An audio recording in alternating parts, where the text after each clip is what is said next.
Good morning, everyone. Thank you for being here with us for the 12th EBA Knowledge Day. As you know, we tried not to have a clash with the Adaptation Day, but UNFCCC colleagues were a bit late. But it's great to see the numbers over here. And with you all, we try to inform, influence policies, practice, investment, and all that. So that's wonderful. So I'll start the day. I am Ali Raza Rizvi. I am Director Climate Change and Energy Transition at IUCN. And I'm also now overseeing youth, gender, indigenous people, all the global work at IUCN. So it's great to see that social development and adaptation, resilience at institutional level, we are all trying to bring them together so that we can break the silos.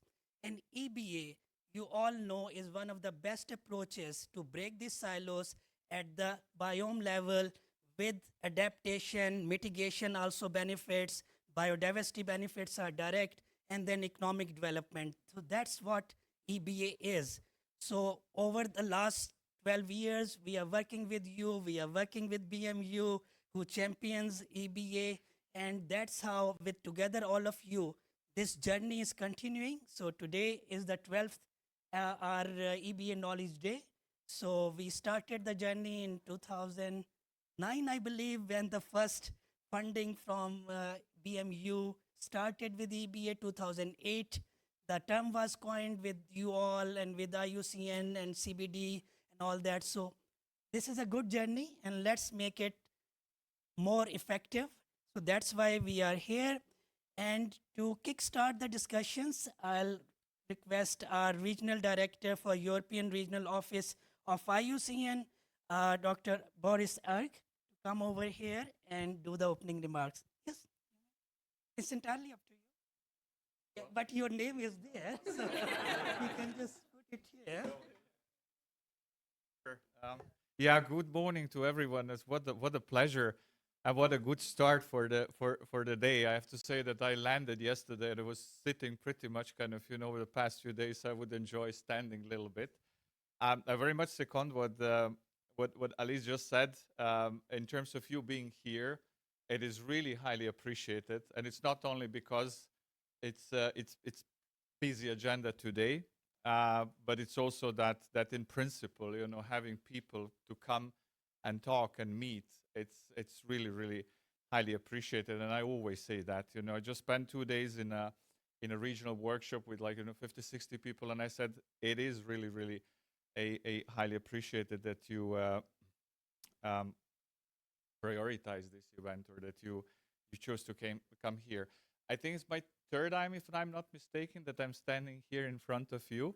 And it's always a little bit of butterflies, I have to say, and welcoming you on behalf of IUCN. I'm Boris Erg, and I'm Regional Director for Europe, or the European Regional Office, which is based here since late 2022. And then ever since, I've been following and supporting colleagues here for climate meetings. I mean, what to say about this, apart from Ali kind of giving us a glimpse of history of where EBA and Friends of EBA and then EBA Knowledge Days, they start. So it's a 15 plus years a trajectory, and as we see it now, it still proves valid and credible. And I'd say the more we go, the further we go, the more credible this is. Not just because of the EBA concept as such, which brings people, nature, resilience together, but also all the discussions that we are having in terms of building synergies around 3 processes. There are more than 3, and really kind of looking at issues that we are facing in terms of climate, in terms of biodiversity loss, in terms of land and ocean degradation, in how to basically come together and tackle them as much as possible at once. Yeah. So EBA is really there and was there like 20 years back, and is now. And this community here, it's very much it's really at the forefront and extremely well positioned basically to address some of the issues. Yeah. We can call it a community of practice. We can call it a community of knowledge. We can call it a community of policy. What matters is that really brings together a different tense and people from different places coming together, addressing issues and dealing with what the challenge today is. Yeah. So I would really like to again thank you for being here. On behalf of IUCN, the whole IUCN team, we have our delegation that is spread across different venues and places here. I would certainly like to thank BMUKN for their continued support. The Jekle is here with us, who will also give say a few words at the beginning, and of course on behalf of the entire EBA community, friends of EBA. As far as IUCN is, well, as you know, today is like 1,500 organizations and 19,000 experts all over the place. We are very much active in global discussions. We'll be very present at all three COPs. You are invited to join some of our events. I'm sure that Ali and colleagues will be sharing those, and we will be very happy to join your events that you're preparing. But it's not only about COPs. It's not only about global process. It's really about bringing it to where it should be and is making change on the ground. Yeah. So in that way and in that spirit, I warmly welcome you today and call for, as I always say, but really it's an open, interactive discussion, exchange of views, and yeah, some collective effort to bring things forward. So once again, thank you. Enjoy Bonn as a host here in a way, and have a very productive day. Thanks.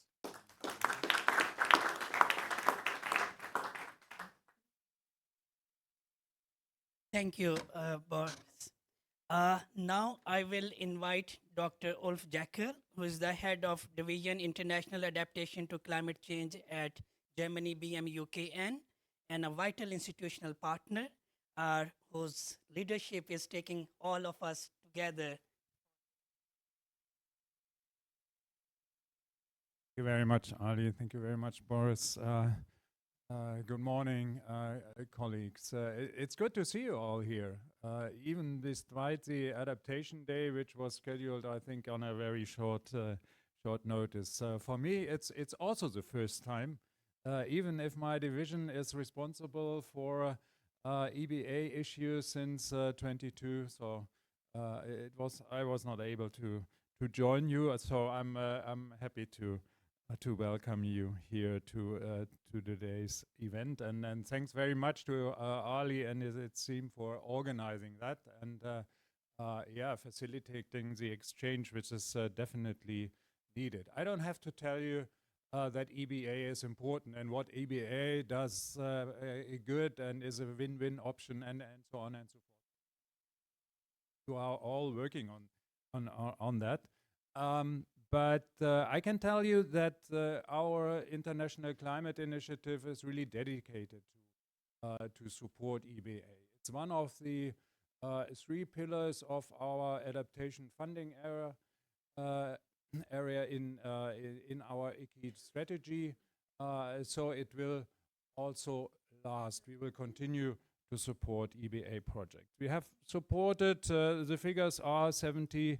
More than 70 EBA projects we have financed since 2008, 450 million euros. So yes, we are dedicated to that.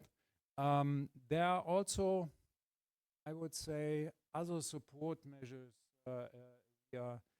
we are doing. For example, we have set up a project which is called Tropical Adapt to look deeper into the issue of coastal EBA. Also from a scientific point of view. My colleague Simone Wolf from the Federal Agency for Nature Conservation here in Bonn, they are organizing and doing that project, that project, overseeing that project.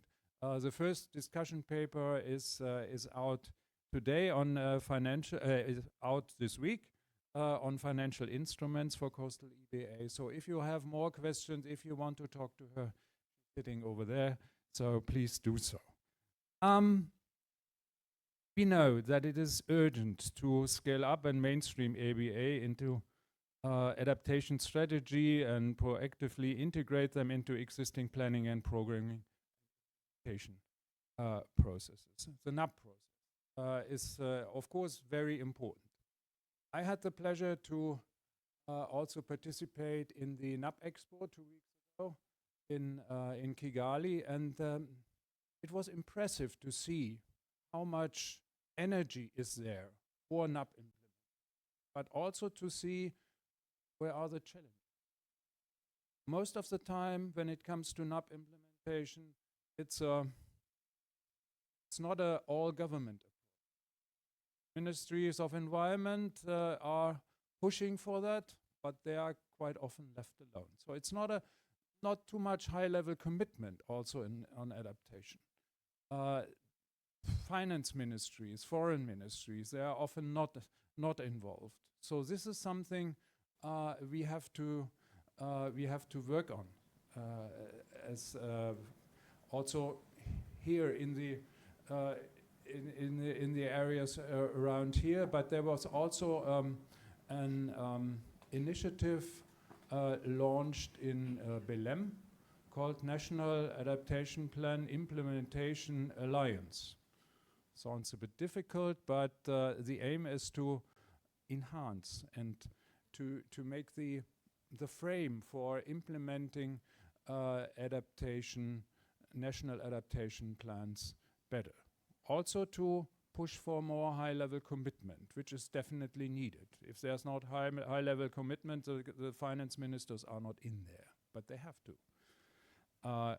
So this is something which is now discussed already also here next door, so to say, and unfortunately I have to go there at 11 as well, so I cannot be with you all the time.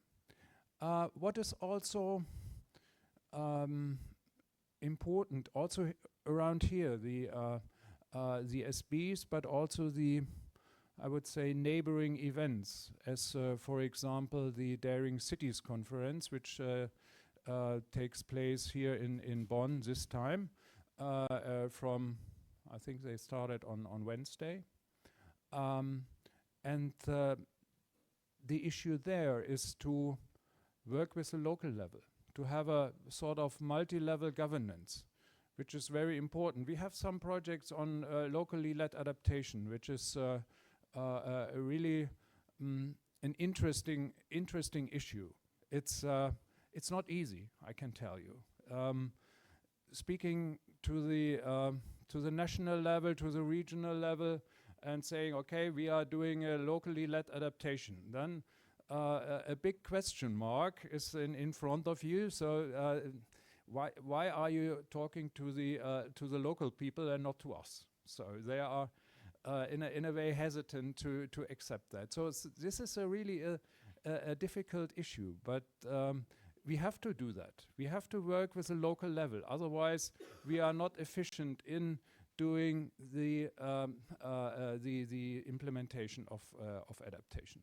So this is also very important. There's another initiative already launched in Dubai, which is called CHAMP, Coalition for High Ambition Multi-Level Partnerships. I have the pleasure to serve as a co-chair together with Brazil, and the issue is to raise the voice of and the uptake of local issues of working with multi-level on a multi-level governance perspective, working with the regional and local level. So this is also very important, and there, of course, EBA is an important issue. Most of the time, they are doing EBA if they are doing adaptation. So working with them is also very important, and we try to take that into account also within our initiative. As I said, EBA will remain a funding priority of the ICI adaptation portfolio, and the ICI continues to be partner of the EBA community. I can assure you that it's also internationally recognized. We had the EBA facility receiving the SITS Partnership Award last year, handed over at the UN in New York in December. So we will also build on that and trying to raise the voice of EBA there as well. So we remain committed, and I'm looking forward to discussing with you today, but I'm also looking forward for our support and working with you in the future. Thank you, and over to you.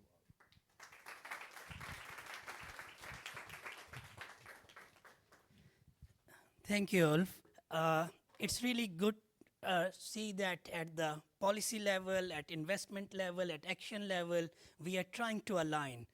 That's critical.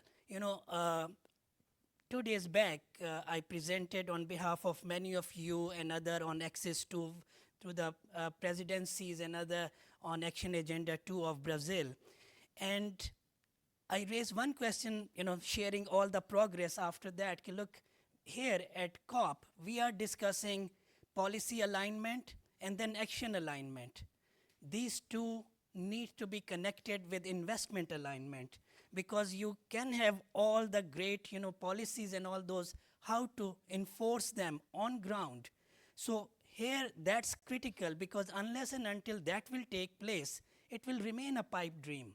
So today here at this forum, we try to be very candidly, honestly discuss things. Okay, what are challenges? What are policy gaps? What are knowledge gaps? What are investment gaps? What are action gaps? And then how to address those. That's how then we develop those, if there is a critical mass, working groups on those, and then we all come together and then to do what action can be best suited while doing our daily jobs. Because when we go from there, our inboxes might have crashed, but we try to do that work, try to do this. So that's very critical. So my request to you would be, when we discuss things today, let's try to be as much practical as possible. Let's try to identify what things we can do better. We are doing great, but still, perhaps not at the desired level of input. Output needs to be, at that level. So for that, what is missing? And as we all know, and I don't need to share much, but EBA is working at all three levels. As we say, ecological, social, and economics. All three need to be, implemented concurrently. They need to be budgeted concurrently. The action needs to be taken at the same time. Our resilience is not just a resilience, and coping mechanisms are not just having healthy ecosystems. If you go all over the world in developing countries, many a time pristine ecosystem, poorest of the poor are living over there. And sometimes our studies tell that these wetlands have billions of dollars of potential and economic aspect. But why they are poor then? What is going wrong? What needs to be done in governance level? What needs to be done at the social level, equitable benefit sharing? How indigenous people and invisible poor, their voices can come into play. So all these things, EBA is an approach which encompasses all of these things. If you look into minimum quality standards for EBA, all these points are there. But many a times, I'm sorry to say, our projects, they are tilted either towards biodiversity, towards social aspects, or towards just poverty reduction. All three needs to be done concurrently. That's why desired level taxpayers' money needs to be invested properly. So we are all here to question ourselves, to share our successes, to improve the way we do things, because end of the day, adaptation is very, very tricky thing. You prepare communities, you work with stakeholders for flood management, as I always say, and then after 3 years there is drought. Even your project period is not over. Rather, we have seen in one of our project, we started in Southern Africa, and before the start of that initial stages, there was drought. The whole dynamics got changed. People, communities migrating there. How do you see that? So climate change is a moving target. Our responses should be dynamic enough to respond to those challenges. So for all that, we all need to come together, donors, practitioners, policymakers, investment, private sector. So let's attempt it, and we see how we get successful, how we are then having challenges.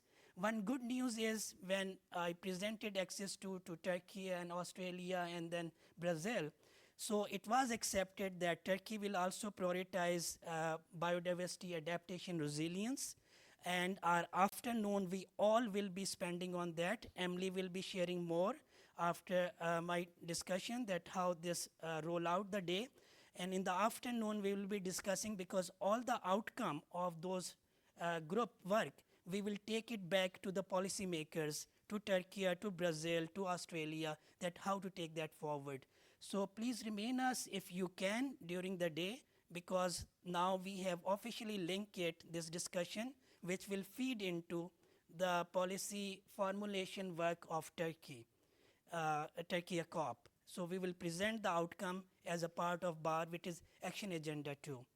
So thank you. So I'll hand over to Emily to take us forward from here. Thank you. Thank you. Welcome, everyone. My name is Emily McInerney. I work with IUCN and the climate change team for the Global EbA Fund. I had the pleasure of meeting most of you at the check-in desk. Some of us even struggled with our name tags together. And also we have a lot of online participants as well, so thrilled to have you all here today. I will be Master of Ceremony for the event. And I'm gonna just quickly walk us through our agenda. So it's divided into 4 segments, 2 in the morning and 2 in the afternoon. We hope you'll be able to join us for all if you can, or at least most of it. So during the morning sessions, we'll start with 2 panels. The first will be on financing, and the second will be on cross-convention reporting. And then we will do a FEBA in focus, where we'll get to hear a little bit about the active working groups, what they've been up to, as well as about a new working group that's in the pipeline. And then we'll have lunch. You can refuel, re-energize, and then we'll come back for 2 other sessions. The first will be these interactive action labs. We'll be in breakout groups, and we'll do some work together collaboratively, and then come back to share what we've discussed. And then finally, at the end, to celebrate everything that we did today, we will have a marketplace and a networking reception. And yeah, that's kind of a layout of the agenda. I also wanted to do just a few reminders. So for our online participants, if you could please just make sure you stay on mute. And also we have, during both the panels, we'll have Q&A opportunity. So during that, please feel free to send any questions you have through the chat. We'll be monitoring that, and then we can share them out during the Q&A portion. And then for our in-person participants, we kindly ask that you just have your phone on silent mode. And then also, similarly, during the Q&A portion, you can go ahead and raise your hand if you have a question, and we'll share the mic out so that you can, so that those online can hear your questions. And then finally, we hope that this is a collaborative and safe and inclusive space, so we just ask that everybody in the room be respectful as people share their thoughts and their insights. And yeah, now we can move on to our first panel. I'm delighted to be able to introduce our chair, Yabanex Batista, who is the Nature Finance Lead at UNCDF, as well as the Deputy Director for the Global Fund for Coral Reefs. He has over 20 years of experience on international financing institutions and sustainable financing for conservation and development. Prior to joining UNCDF, he served as the CEO of the Caribbean Biodiversity Fund, where he established the EbA facility. And yeah, we're thrilled to have you here with us, Yaba. So I'll turn it over to you now.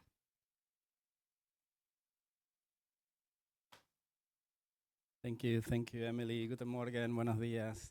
It's great to be here with all of you today.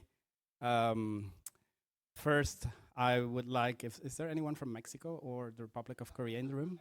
Congratulations. I'm looking forward to the Germany-Curaçao game tomorrow. The Caribbean in me, sorry, Germany, I lived here, but I'm going for Curaçao. I know it's gonna be hard. But I think everybody probably is gonna really look out for the Australia-Turkey match also tomorrow. I'm sure it's gonna be a very friendly match, and it's gonna be a key match that is gonna take us to Antalya. So the title of this panel today is EBA Finance, Bridging from Belém to Antalya. And I think it's important to recognize, as Ali and other speakers have already mentioned today, that this is not only about climate. This panel today is important that we keep in mind that it's going to go through our ocean conference that is taking place next week in Mombasa. It's going to go through Mongolia for the UNCCD COP. It's going to go through Armenia for the CBD COP. And then, yes, it's going to get to Turkey, of course, making a stop in Fiji for the pre-COP. So I think it's important that we keep that in mind because, of course, EBA is aimed at delivering for all of this.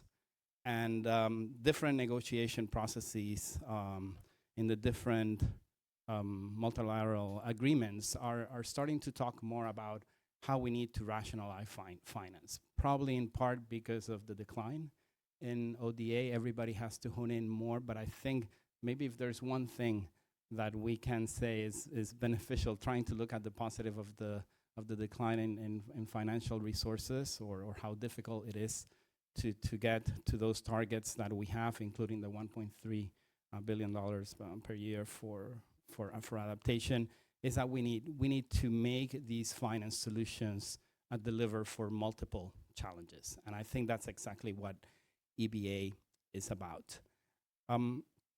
So before I welcome my panel members and co-speakers, I would like to highlight, in a way, a couple of things. I think in the Baku to Belém roadmap, and as part of this discussion, it's important to keep three concepts that are essential within the roadmap. One, replenishing, right? So you may all remember that there are like the key 5 R's in the roadmap. So replenishing is about increasing grants, concessional finance, and low-cost capital, strengthening multilateral climate funds, and development bank financing. We need to also rebalance, which is improving the fiscal space and debt sustainability. We need to look at tools like debt relief, debt for climate swaps, climate resilient debt mechanisms. We also need to rechannel. So this is about mobilizing transformative private sector finance, expanding guarantees, insurance schemes, and risk-sharing instruments to attract investment.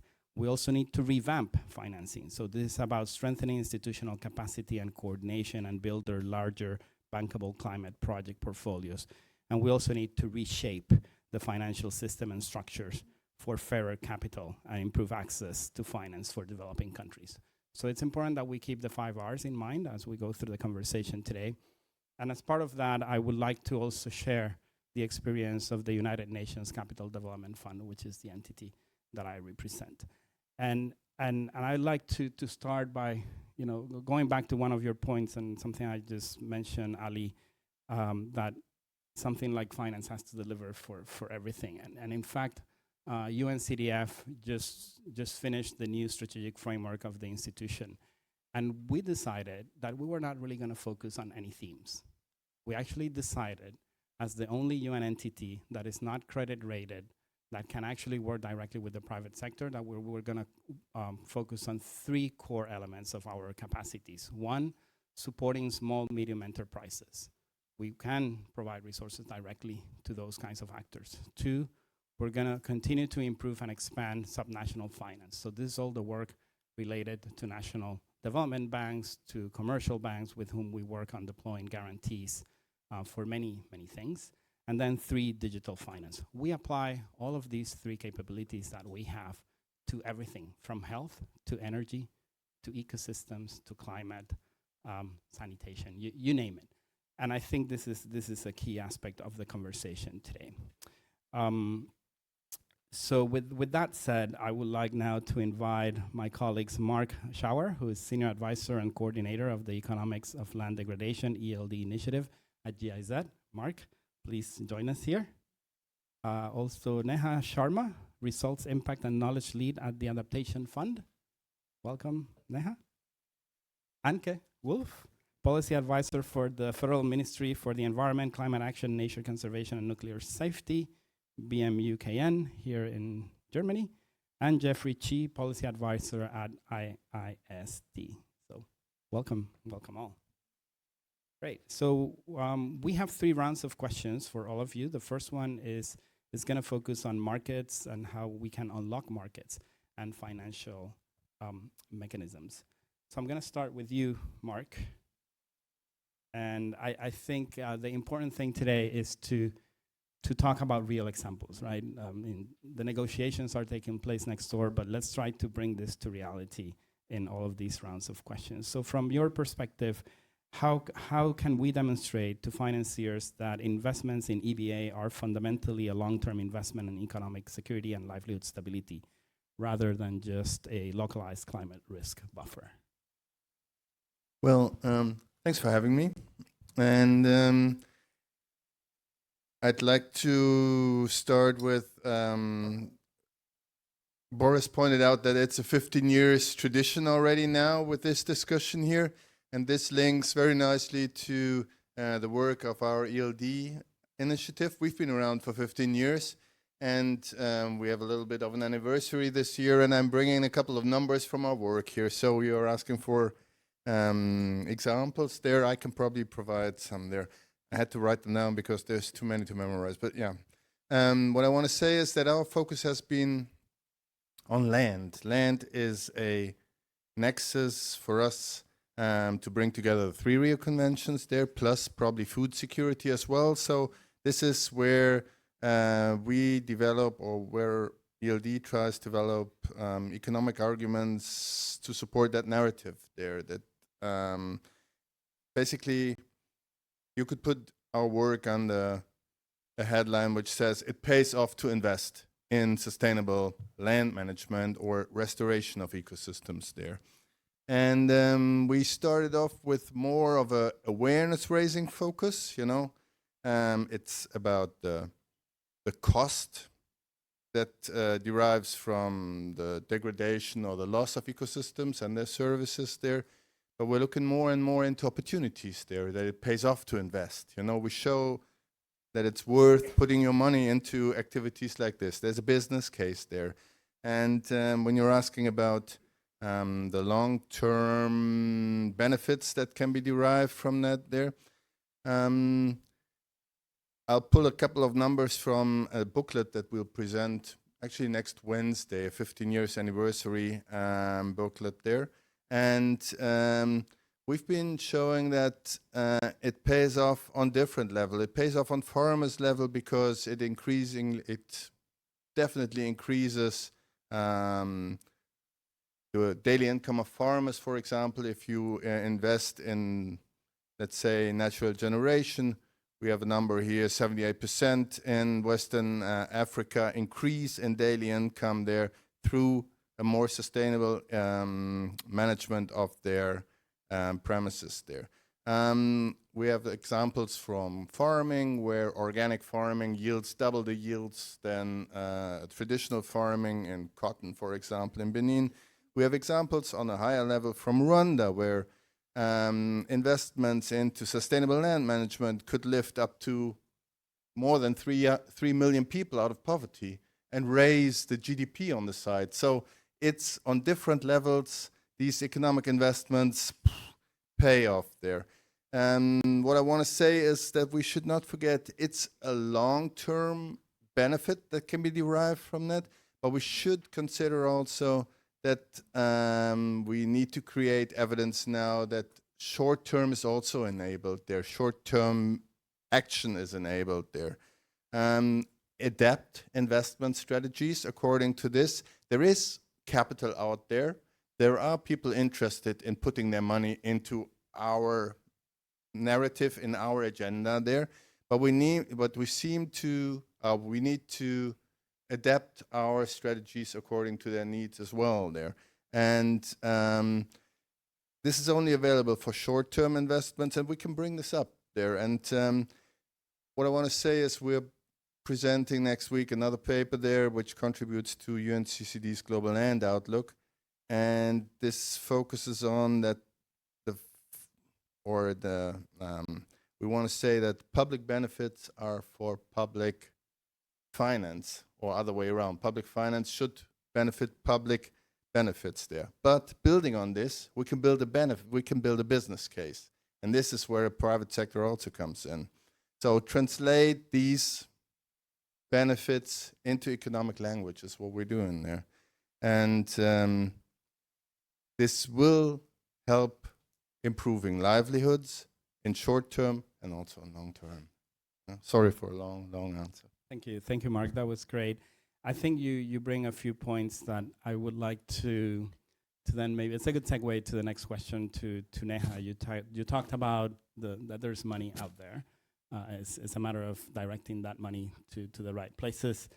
And of course, a key financial instrument in the climate adaptation universe is the Adaptation Fund. So Neha, tell us about then your experience within the fund, with the current portfolio, on how Adaptation Fund projects can actually have been helping or can help in the future to really direct those kinds of capital that everybody is talking about being out there, but that we know that there is sometimes a buckets issue that is related to, in some cases, in some countries, reduced capacity, that the right tools are not available at the country level, that the projects perhaps that are supposed to be investable perhaps are too small for the investors from the private sector, but they are still very, very needed.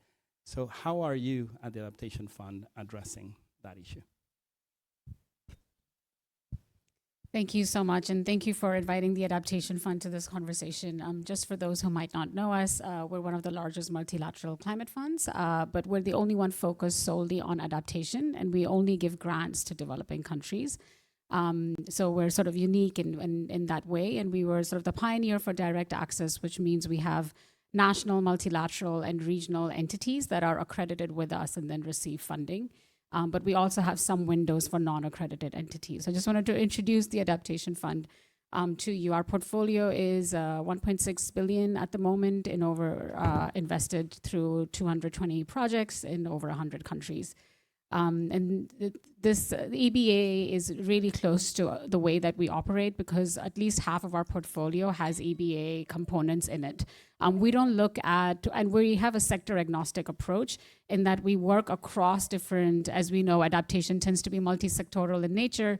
So we don't ask for countries to, or we don't advocate for countries to propose projects in one sector or the other, which means that we're very multi-sectoral and sector agnostic in the way that we approach adaptation, which also encourages a lot of EBA and both ecosystem-based and nature-based solutions that come to us through the project proposals. So the question is sort of how do we get more funds to fund things like EBA?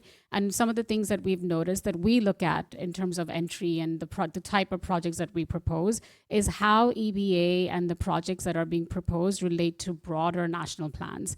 This came up also in the remarks that we heard in the beginning. So how are they related to how are they structured in the NDCs, in the NAPs? How is the country looking at national development and ecosystem-based services holistically? So I think that starts at the country level to make sure that this isn't a standalone project, but it's really integrated in the way not just climate and adaptation is being looked at, but development is being looked at.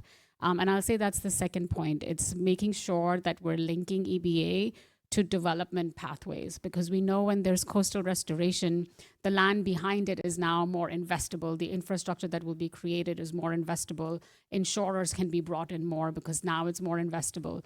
So we know that there are development pathways that need to be linked to EBA.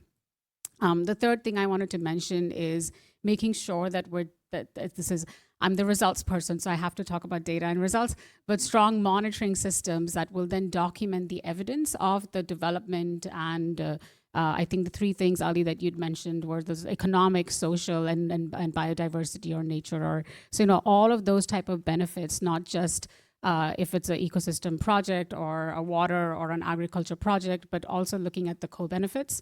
And then documenting that evidence, which is something that funders like us really, really look at. So I'd say like those areas are really important to attract the climate funds. And the last thing I'll say is a focus on capacity building. So looking at institutional strengthening, which you also mentioned, so those are some of the things that I think can attract more investments from the climate funds to EBA.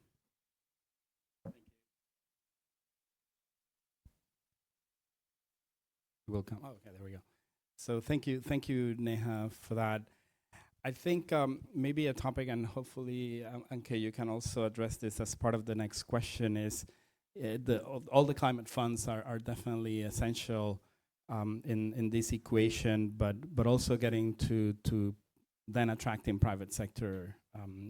Everybody is really focused on that. All the international negotiations and agreements continue to highlight that within this formula, we need to focus on private sector engagement, blended finance approaches, and so on. And in fact, that's in part the question I would like to address to you, Anke. I mean, what kind of financial mechanisms do you see as the most effective in reducing perceived investment risks and helping investors view EBA as a credible pathway to attracting financing? Well, thanks for inviting me to the panel. Well, I would argue that some perceived risks are possibly higher than actual risks. So I think what we need is technical assistance and capacity development of banking institutions to better assess risks of EBA projects. And for that, I think evidence has been mentioned twice, and I think this is the crux with EBA. We need stronger evidence, more research, more data. That has to be more convincing, and this is super challenging. And I think then, of course, we need financial assistance for de-risking, so guarantee schemes or paying into first loss tranches to crowd in private capital if the risks are too high. But I think another aspect is really pilots, so as proof of concepts. And I have to say that within ICI, we have started to question, why do we always have to finance these pilots, demonstration projects? I mean, the evidence is there, so many projects, and we know it works. But it's still necessary, and I think the projects tell us that seeing is believing. It's really important. And then we have to build in, this is our challenge, build in more time for projects to actually provide that kind of evidence. So this is a challenge. But then, I mean, if you ask what financial mechanisms are most effective, I think the verdict is out. This is very context specific. I think biodiversity credits are promising, payment for ecosystem services are promising, and also realigning current expenditure is definitely important. So, thank you for that. I'm gonna abuse my share privileges for a second, because I think you mentioned a couple of things that for me are interesting, and I can also shed maybe some additional light on how we are working with financial instruments to actually tackle what you are referring to in your answer.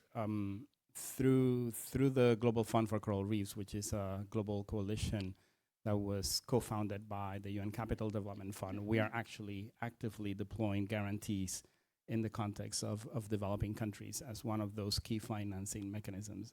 I mean, guarantees are not a silver bullet, but they are definitely an underutilized finance instrument that can address EBA. And a couple of examples from the Pacific Islands I think are relevant in the context of the meetings here.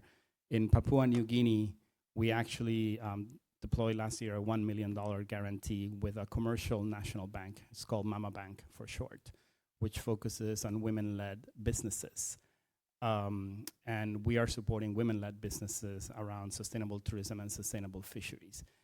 And they, through the portfolio that now the bank is actually starting to build, thanks to the guarantee, they are building up all these businesses that are actually addressing EBA considerations, because we are working with the women on actually building the businesses, but this is addressing the livelihoods of the women, of their families, and so on.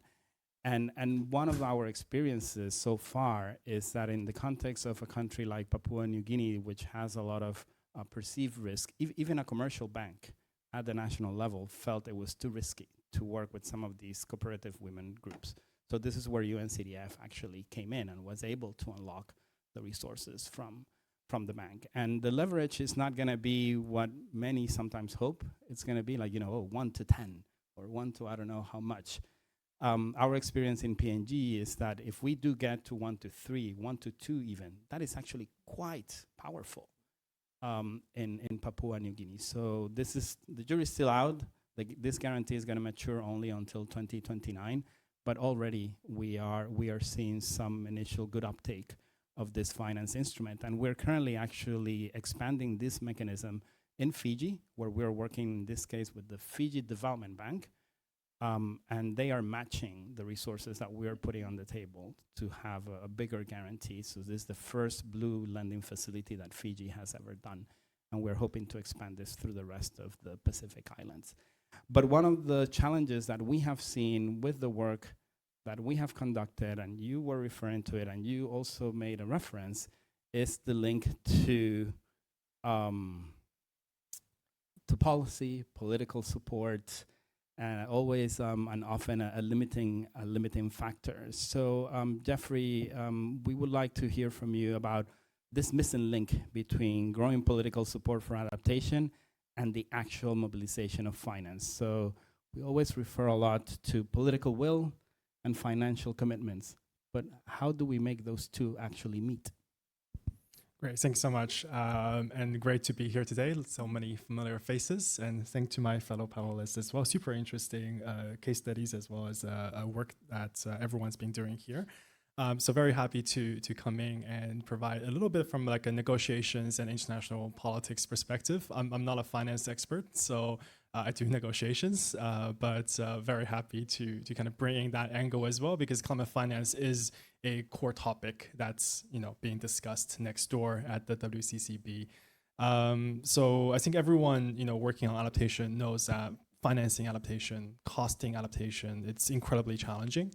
We have a lot of uncertainty with our future risks that we will be experiencing, the future losses and damages that we'll be experiencing as well. There's also a lot of difficulty in terms of actually measuring the return of investment on adaptation options. That's something that we hear developing country negotiator talk a lot in adaptation finance negotiations. We cannot engage the private sector because it's very difficult for us to provide evidence base on the return of investments, especially for private sector actors who are focused more on short to medium term return.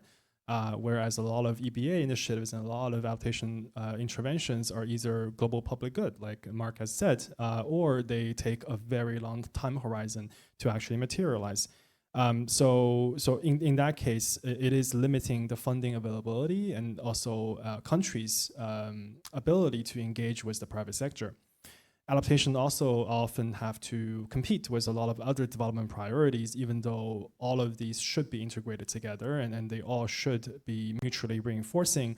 But that is just a result of a lack of a coordinated as well as a coherent and programmatic approach to accessing adaptation finance. And that really incentivizes an ad hoc and very project-based approach that we see at the international level as well as at the national level.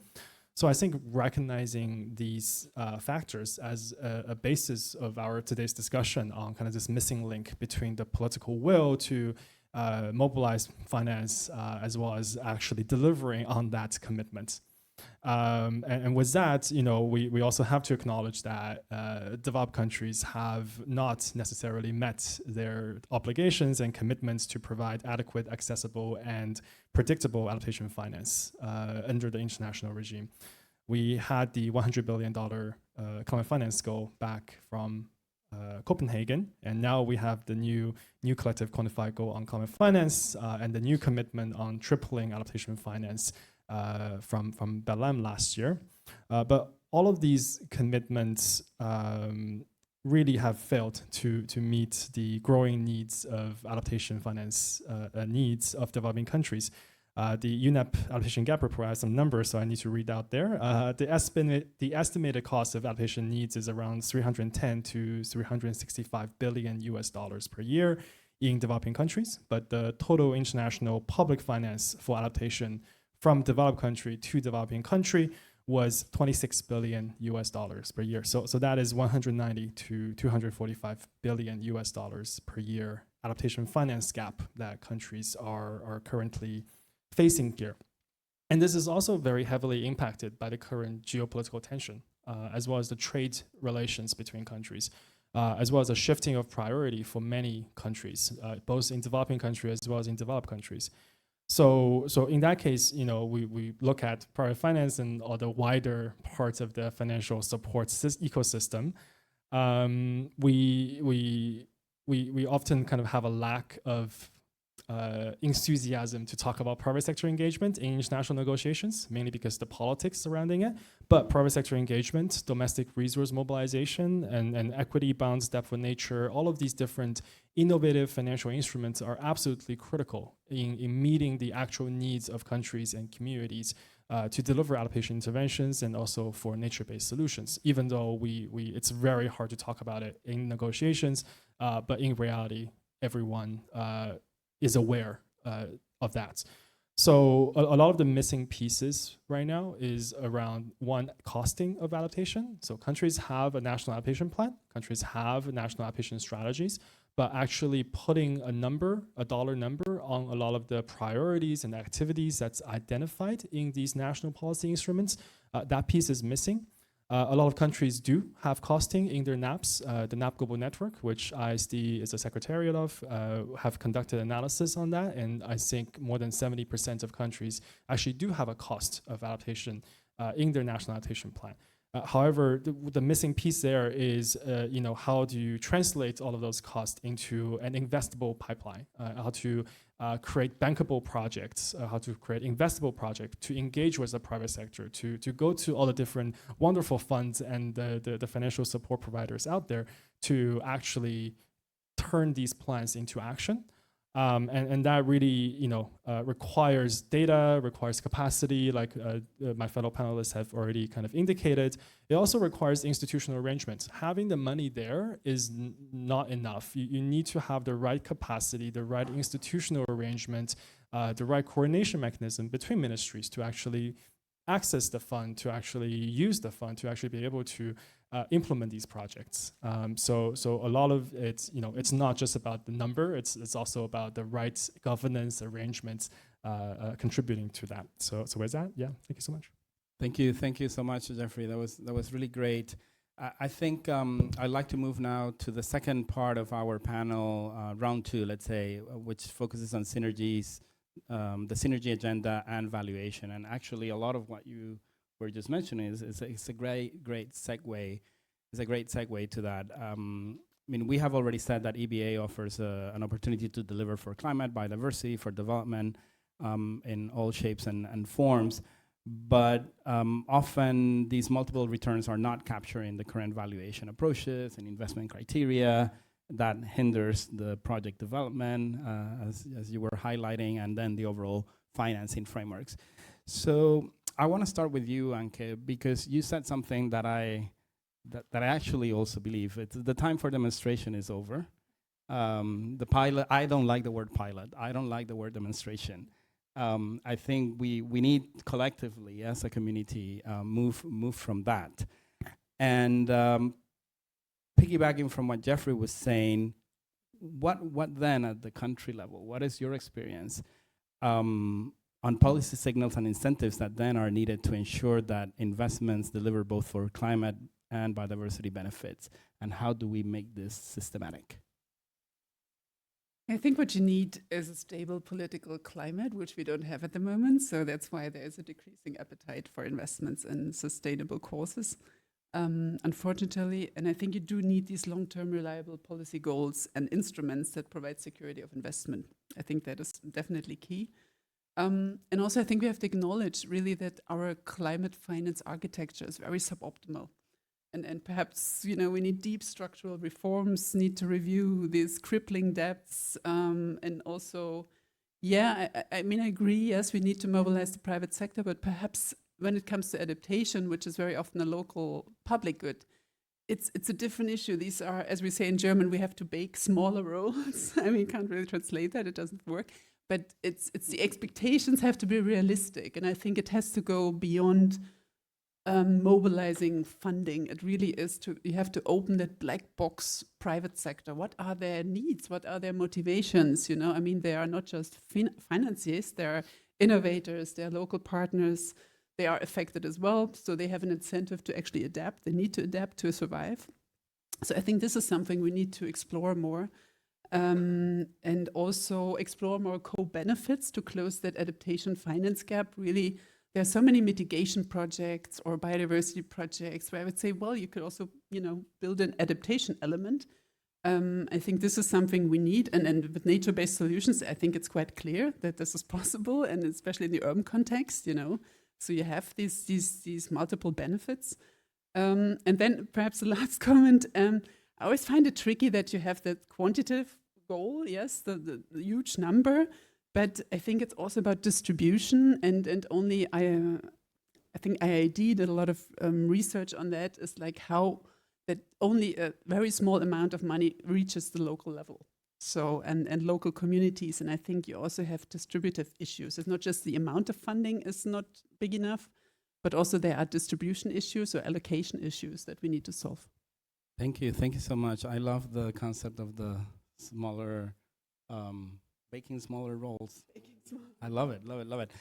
And so let's see, how can the Adaptation Fund then help us bake smaller rolls? Let's be clear. I mean, everybody complains about all the funds, how complicated the funds are, how complicated the UN system is. It is a reality. We are complex.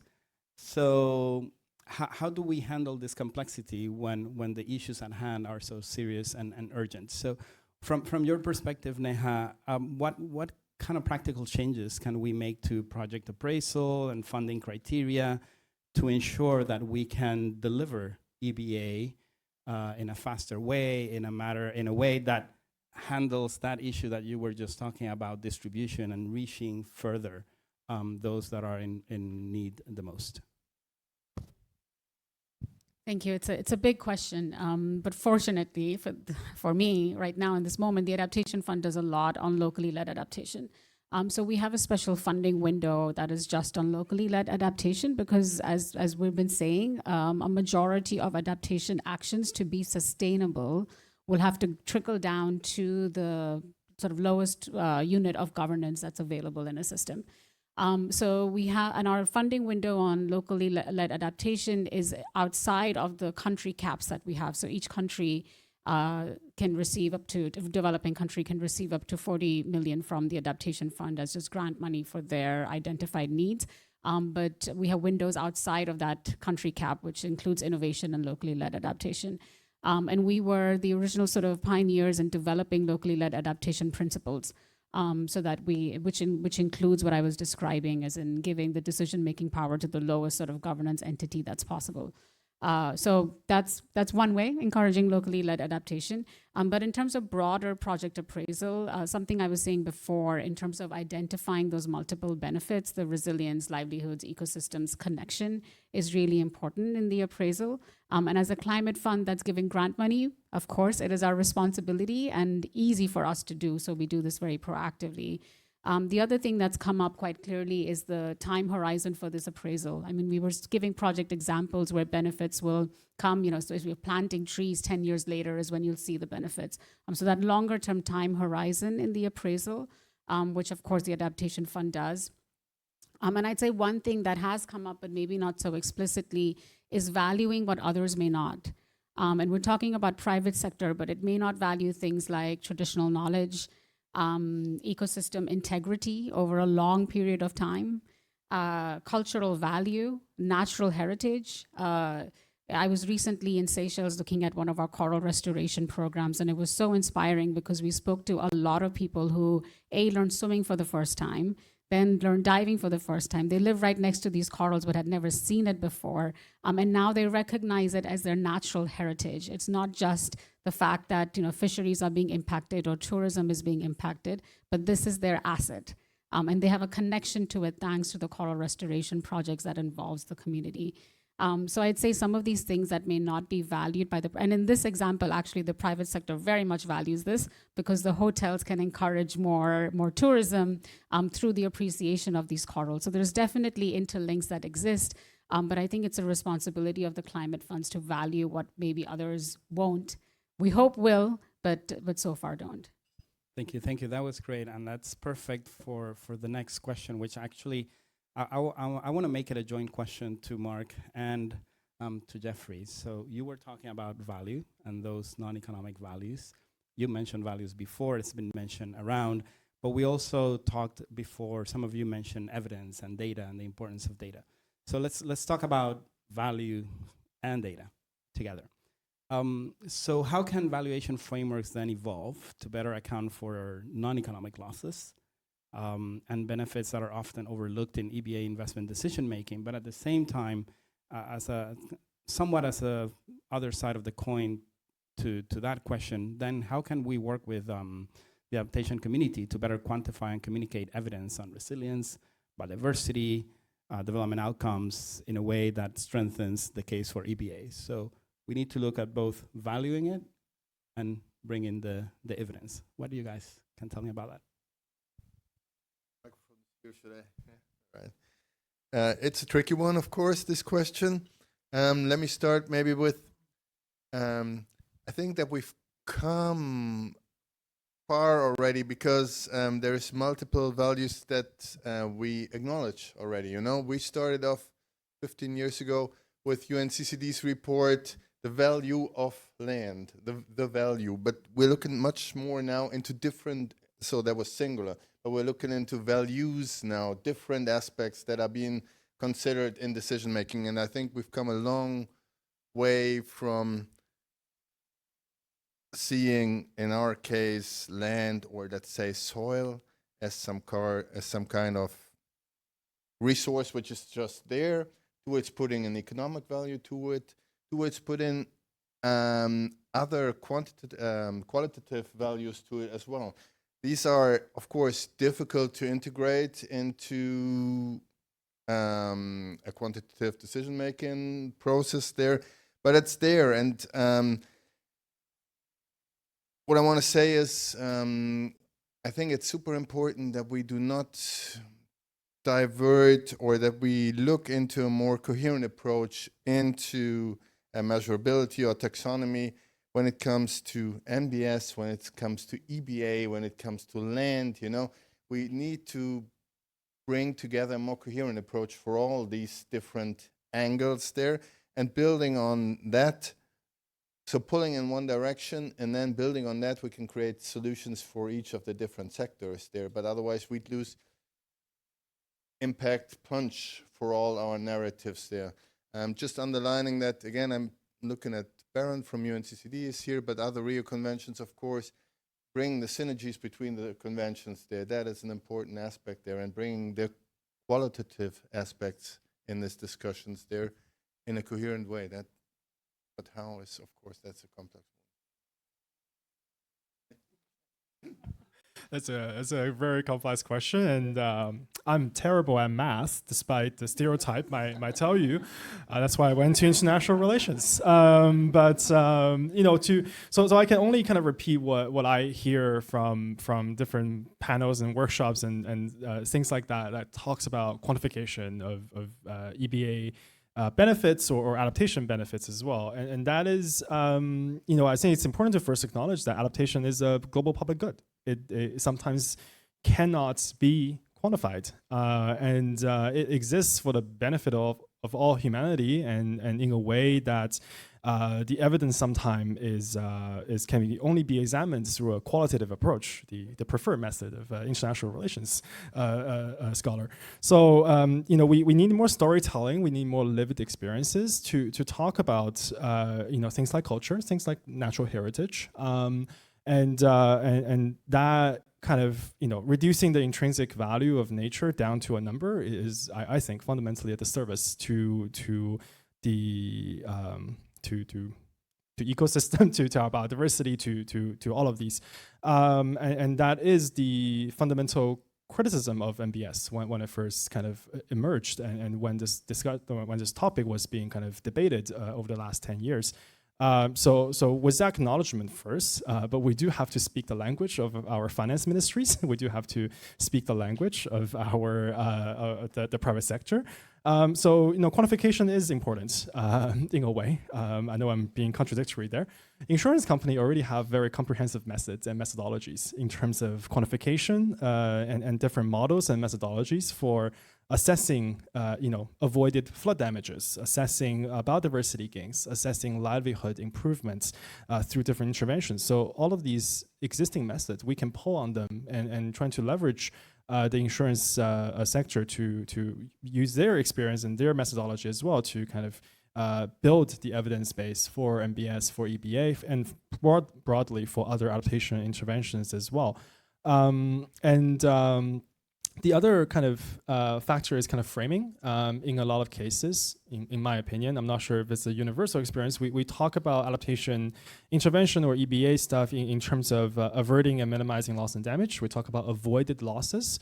There's also an opportunity to frame it as a protected asset class instead of just avoided loss of ecosystem. And that is the language that a lot of CFOs in companies, a lot of the finance ministry can actually get behind. So there is a kind of reframing that resilience is a discount on future losses. And that is kind of the business talk that folks can understand. There's also kind of a benefit in terms of, and the second part of the question is about communicating evidence and how to actually use that to access and mobilize more financing. There is also kind of opportunity for stack and layer different benefits streams when we are trying to access funding. Despite the fact that we all love an integrated approach, despite the fact that we want to advance synergies and coherence, a lot of times the system is siloed, and that is by design or by accident or just by inertia. So integrated approaches like EBA can have this opportunity to access different funders, to access different financiers who care about different things. I think, Anke, you kind of talked about this before, like what are the needs and motivations of different financiers? So talk to the climate conscious actors about how EBA could pay for mitigation and resilience dividends in a way. Talk to biodiversity financiers and the people who care about nature, just for nature's sake, about nature outcomes, ecosystem outcomes from EBA. Talking to development finance folks about the livelihood benefits. They, despite the fact that we want everyone to care about biodiversity and climate change, not everyone do. So that is an opportunity to have that layered approach in accessing funding. And just if you allow me for one more minute, I think there is a lot of talks about piloting and demonstrating the business case for EBA. EBA and MBS are becoming investable, but in the short term, we still need to strengthen the confidence of investor and investor trust through technical outreach and awareness raising of what EBA is and what are the benefits of an integrated approach and synergies. So there are kind of challenges with that, monitoring, evaluation, and learning. I think for adaptation is especially challenging, even though we now have a global goal on adaptation, the targets, but the indicators is a mess. I'm sure a lot of you know what's happening over there. So that difficulty is also at the national and subnational level. It's very hard to come up with good indicators. It's very hard to collect evidence. It's very hard to build a data and climate services infrastructure to actually use those data and to report on that. So building monitoring, evaluation, learning capacity at the national and subnational level is absolutely critical to both valuing EBA, but also communicating the evidence of EBA. But all of that to say, the near-term task is still we need concessional finance and public international finance to continue build the evidence and the market for EBA and de-risk EBA as well to attract more private sector investment. Sorry, going really over time there. Thank you. No, we are good. We're going to move now to the final round. But I wanted to actually reflect on a few things that you all brought to the table, because the next round is we're going to focus now more on mainstreaming, on the mainstreaming conversation. And maybe to build that bridge, from our experience under the Global Fund for Coral Reefs, one of the ways in which we are thinking around, the challenges that we have been talking about, how to move from demonstration to scale, is investing and providing resources to actually create technical assistance facilities, incubation facilities at the country level. Really building that capacity, because often capacity building still in many projects is seen as, let's do a few workshops here and there. But we don't see capacity building like that. We're dedicating resources to actually establishing these kinds of facilities that can help create the projects, including the ones that are aiming at attracting private sector at the country level. In the case of the Global Fund for Coral Reefs, literally in the water.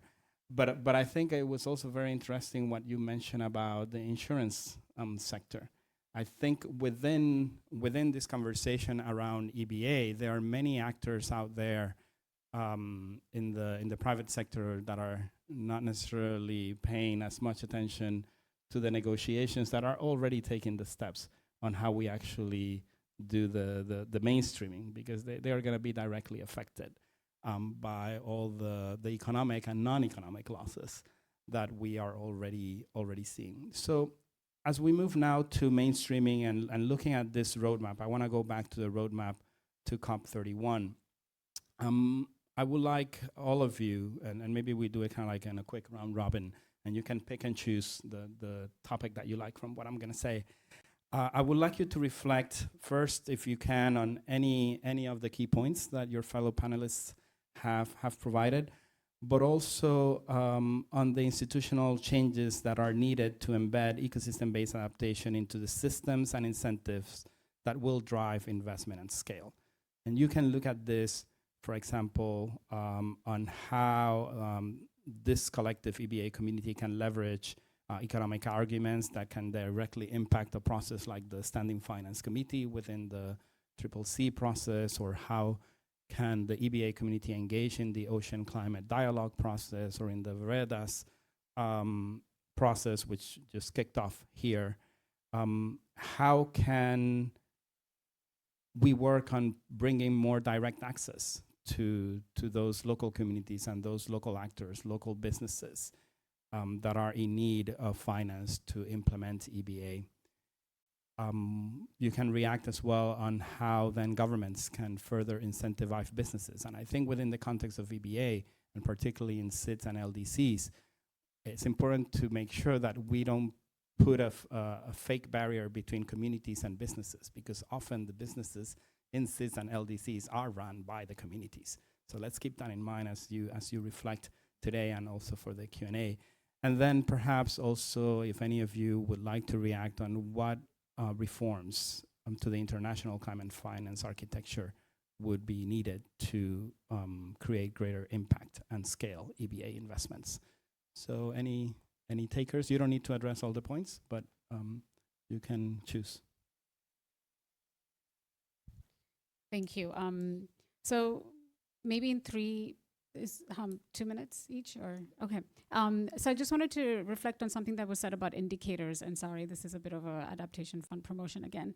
But we're about to launch our revised strategic results framework guidance, which presents our results framework architecture, which I believe is very EBA friendly and encouraging. So I just wanted to put in a plug for that to say, watch the space. We're going to be launching this soon. It's basically 8 outcome areas. And we've looked at alignment with the GGA thematic areas and dimensions as well. And I think it provides some good examples of how to approach the things that may be difficult to measure. So I just wanted to put in a plug for that in terms of good MEL practices or promising MEL practices. And then I wanted to say, because you mentioned direct access, like it's not just direct access, but it's the architecture around direct access. So for example, we accept proposals on a rolling basis. We have to respond to any proposal received within 3 weeks. Our first response will come quite quickly.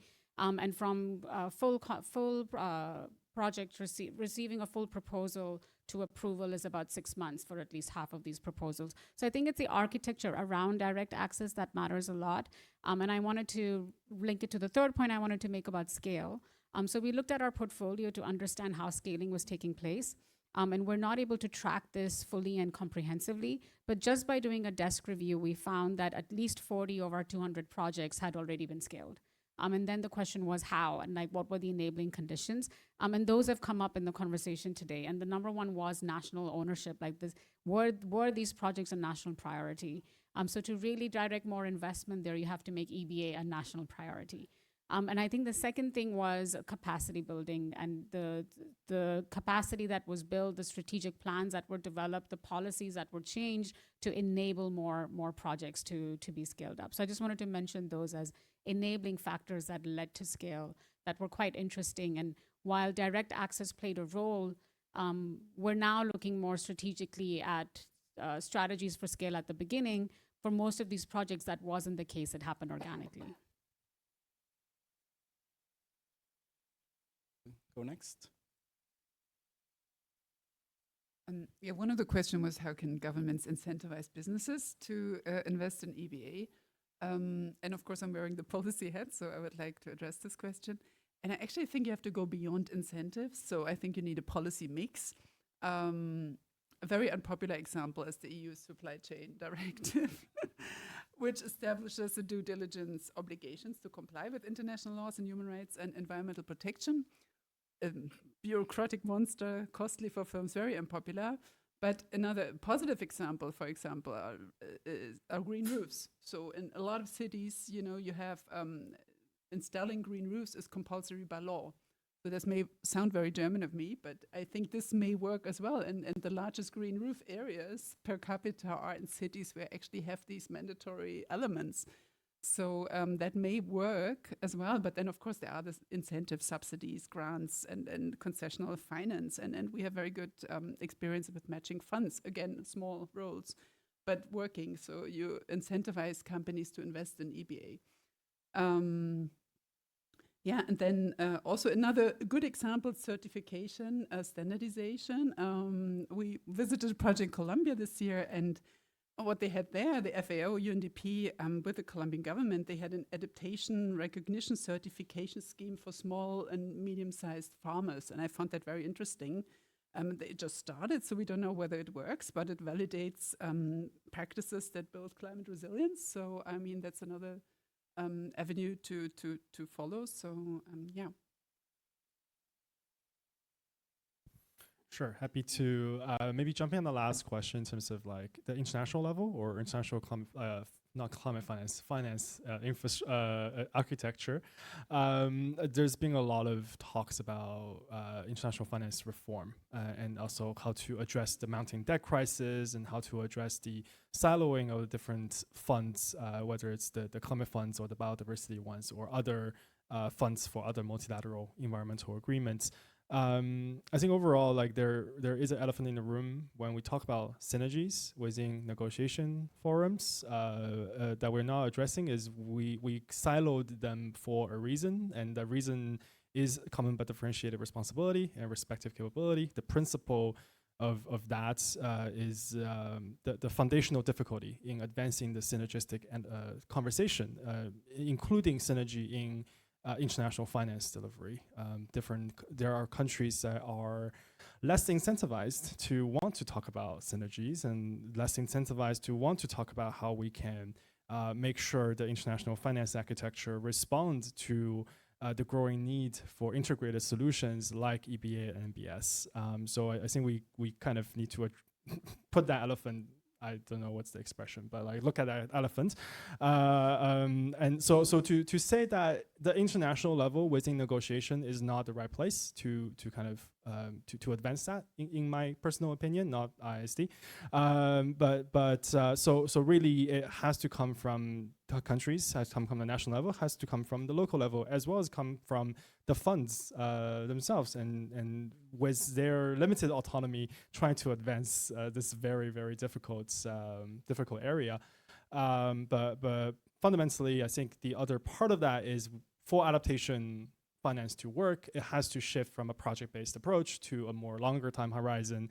I'm very glad Adaptation Fund is doing that as well.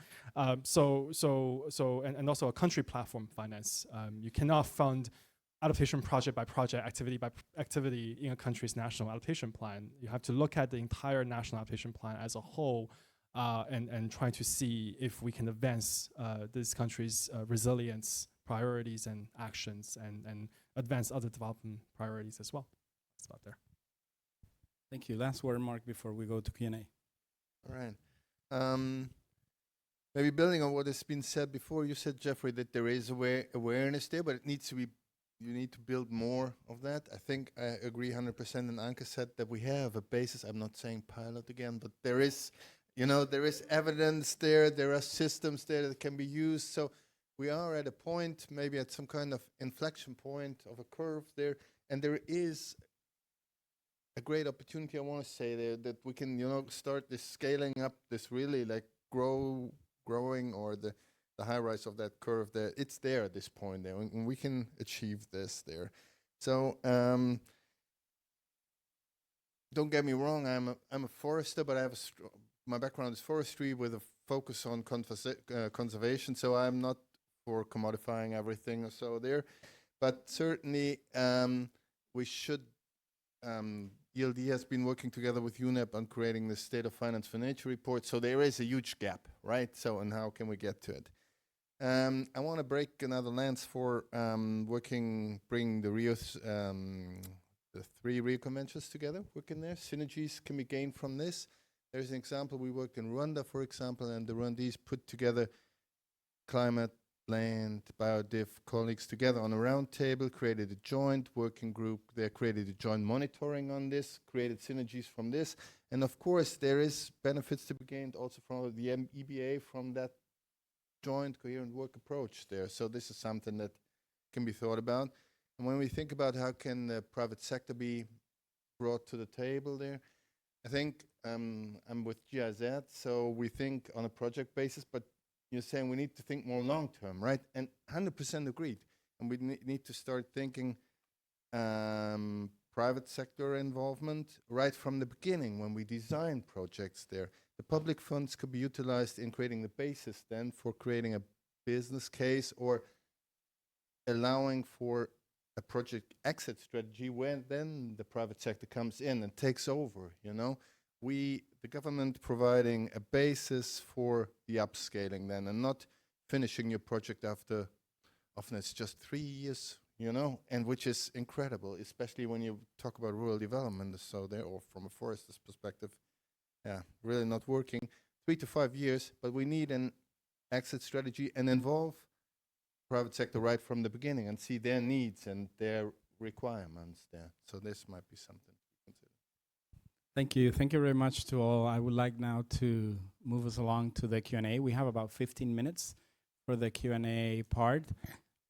We do have friends that are online, so if you have a question, please put it in the chat, and the colleagues here are going to be collecting those questions.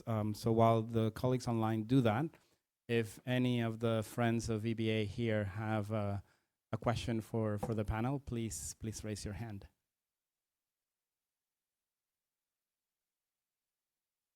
Oh, we have a shy crowd. Okay, thank you.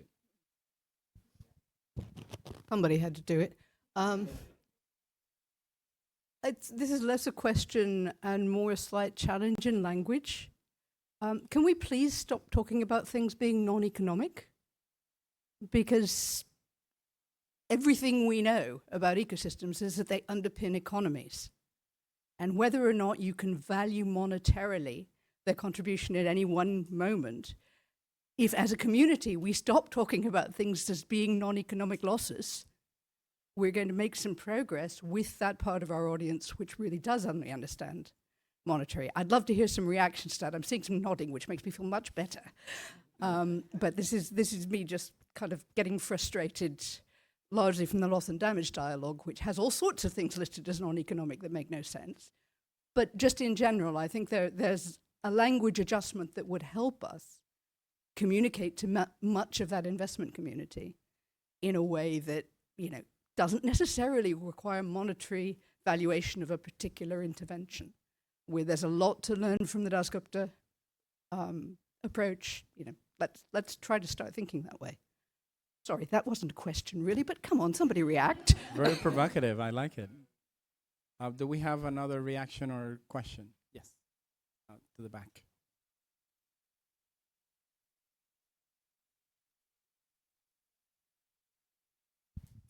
I'm Susanna from Wetlands International. One of the big assets, I think, for ecosystems is water, running in wetlands and supporting other ecosystems. And for that, I think it would be great to go beyond the Rio 3 and also engage the Ramsar Convention more, which has also adopted resolutions on enhanced collaboration. So there is a mandate from the conference and all the contracting parties to support that. So I would recommend also to engage the convention more in the discussions about enhancing synergies and alignment with national wetland strategies. Just looking forward to hear your thoughts about it. Thank you. Let's take one more from the floor. There's a gentleman here at the front, and then we'll turn to the panel. Thank you, Mauricio Luna from ISD. Just a quick comment, because we've been supporting GIZ on testing some of these, and there are some interesting findings from the local to the national level when it comes to finance. For example, how you can use water tariffs so communities can pay for the protection of their own water resources. How can you link national programs to incentives for the forestry sector, but with a more comprehensive approach at the community or municipal level, all the way to what was discussed already, insurances, for example, the tourism sector. It's a low-hanging fruit to kind of get fresh funds from the private sector to protect the ecosystems they rely on to national development banks. But for that, you really need to speak the language of those stakeholders you're talking to. And with, for example, the national development banks, you really need to completely change the vocabulary that we're used to talk about from the more ecosystem perspective to, in a way, making the business case for what matters to them. And then we can really talk about synergies and the multiple benefits that brings. So just a small comment on that. Thank you. So while the colleagues maybe gather a few questions on the online participants, maybe I'll turn to the panel to react to any of the three comments or questions.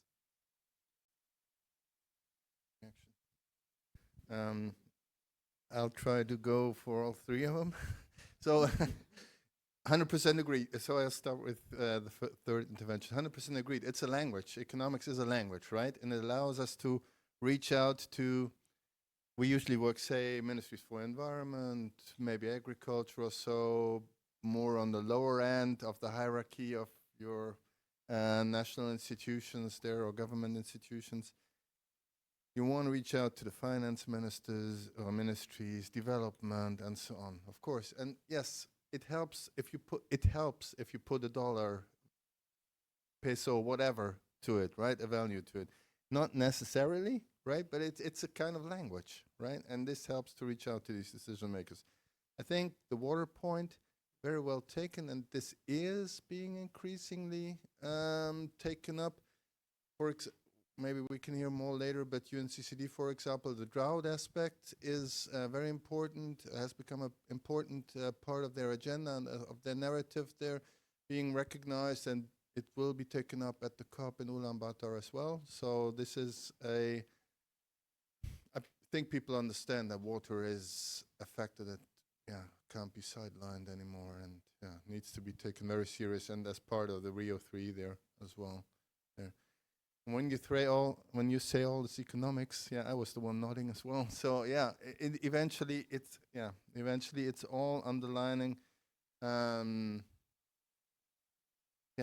economic. It's all an economic decision here, right? Yeah, we can bring this up, but and I have a friend who works here with a major with Aldi there.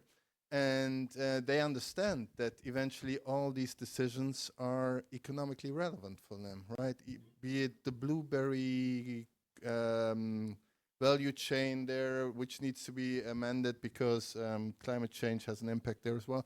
It's in all details there, and they understand. They just need to shape it towards their own decision making there.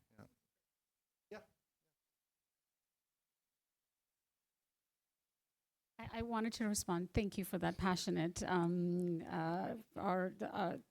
appeal, I'll say. And I was nodding as well. But I think it's a very layered sentiment, because not everything has to be economic to be valued. And I think that's at the highest level. And then I'd say not everything that we currently call non-economic is non-economic, even in the traditional sense of economic. And I think that's where your frustration was coming from. When I used that term, it was more as common language. I think not necessarily sort of there's a spiritual aspect to this too. So I wasn't necessarily going to go there, but I'm very happy to engage with you afterwards.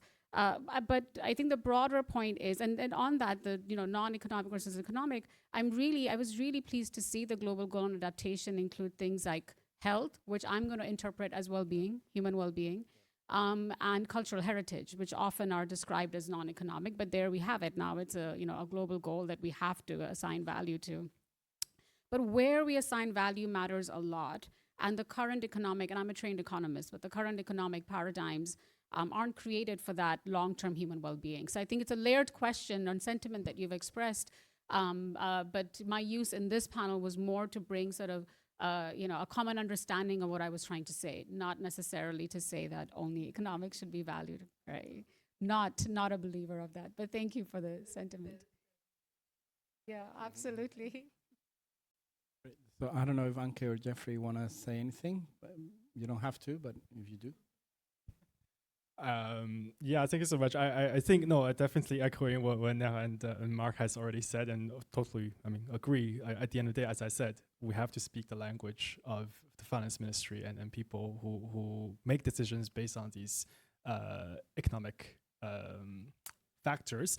But in just kind of a few words on loss and damage, I think coming from Canada, coming from Vancouver, we obviously also need to take into account traditional indigenous knowledge and traditional and indigenous worldviews, especially in the case of ecosystem, EBA, natural ecosystems. They do hold an non-economic value to local communities and indigenous peoples that comes through their custodianship for millennia and for generations. That attachment to land and attachment to the places where people grew up, sometimes it's tied to, ultimately all ties back to human well-being. But there is a spiritual dimension to that, and there is a more holistic worldview point of view to that. So I think there is some arguments to be made that not everything is economic, and there are non-economic considerations and non-economic loss and damages. And I see there's some frustration in the panel, but I'm going to stick to my position on that as well. Seems we might have a lively lunch, but I just wanted to check if we have any questions online. One question from online. It's from Elizabeth Irvin from Earthwatch. So a question on emerging trends and economic language, and particularly related to the recoupling of biodiversity and climate in narratives and nature-based solutions in the context of the 3 Rio Conventions.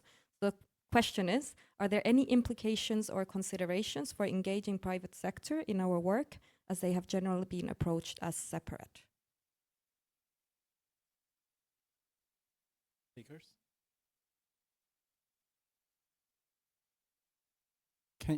Can you repeat the question?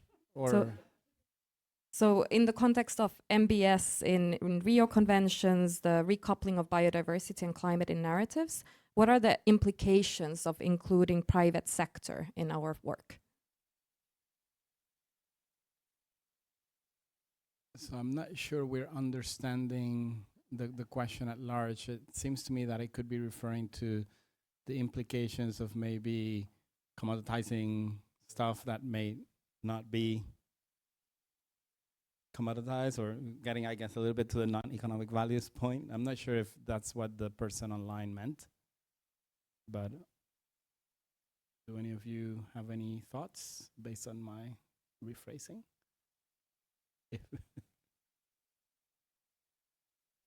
I can take a crack at it. I don't know if my interpretation of the question is correct. The implications of including private sector in the ongoing discussions across the Rio Conventions on NBS as well, if that's the understanding of the room. Okay, cool. I can talk from a legal perspective. Including the private sector it's an explicit target in Global Biodiversity Framework. In the resource mobilization target, it talks about both public and private finance, or finance from all sources. So that's an explicit mandate for countries to take up on that in advancing the implementation of the Global Biodiversity Framework. Under the UNCCC, of course, it is a little bit more complex. We have strict obligations for developed country to provide public international finance. The private sector isn't necessarily it's not as strong a language there. But in the new Collective Quantified Goal on climate finance decision, it does say that we need to mobilize finance from all sources, including the private sector and investments as well. So there is a legal mandate there.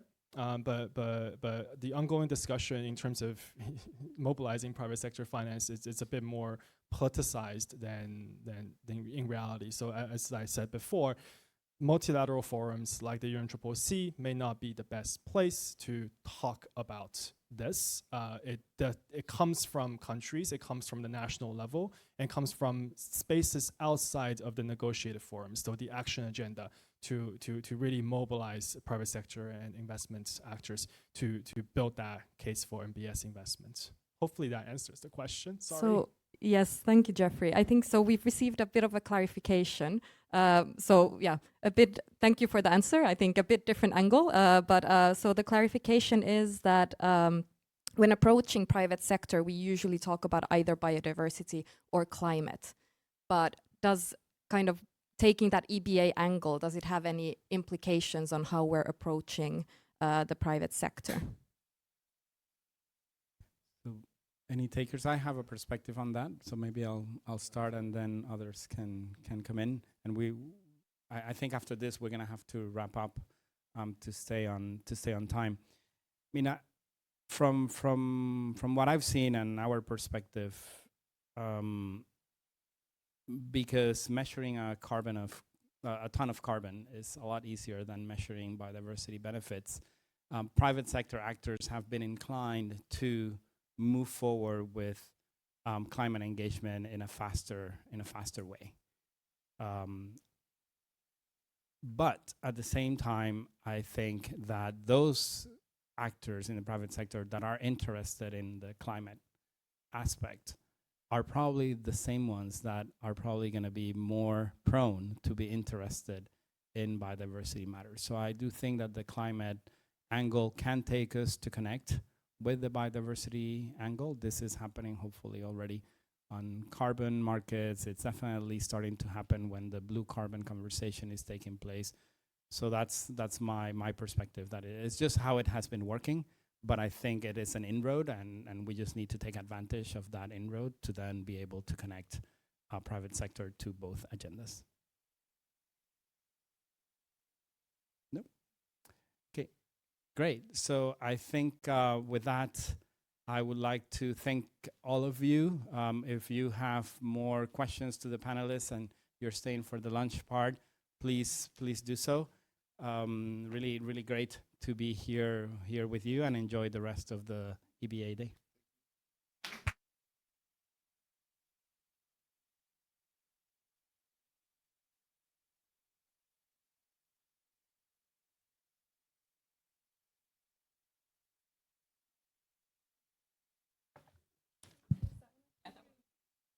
Okay, here we go. Thank you so much to our panel one. That was excellent, such a lively discussion. Lots to reflect on now. What we're gonna do is take about 5 minutes for you just to kind of stretch your legs very quickly. Those online, if you wanna take a break from the screen. And then in 5 minutes, we'll come back for our second panel. Excellent, thank you.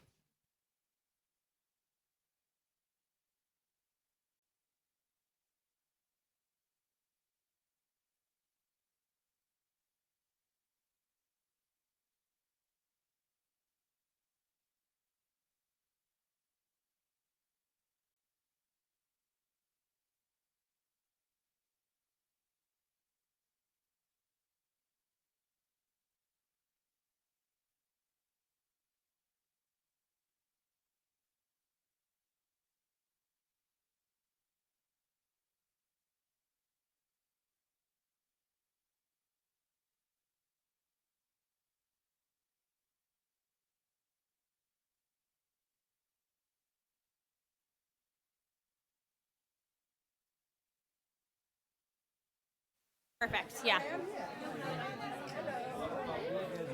Woo. Okay. Hi, everybody. If we want to start settling back into our seats, finish getting your water, and we'll get ready for our second panel.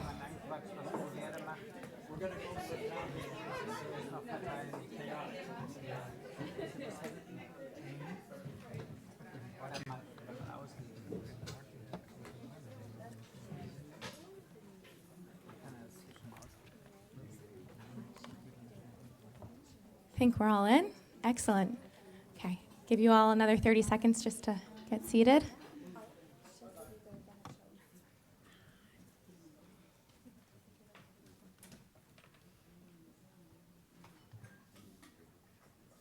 Okay, excellent. Well, welcome back, everybody. We are now ready for our second panel, which is going to focus on cross-convention reporting for the 2028 Global Stocktake. I am pleased to welcome our moderator, Dr. Valerie Capos from UNEP WCMC to the stage, or seated. That works perfectly.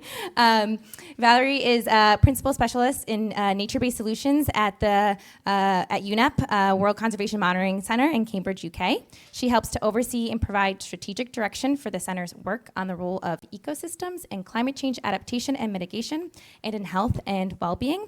And yeah, we're delighted to have you here today, Val. So we can bring, we have all of our panelists here set up, and I'll pass over this microphone so you have it. Good morning, everybody. It's nice to see the room full. I was sitting near the front of the room. I had no idea there were so many people in here. One of the people who isn't in here is one of our panelists, but she will be here. Things are a little busy next door, but she will turn up. So I'm Valerie Capos. Emily very helpfully covered the full name of my organization, so I'm not going to go through that again.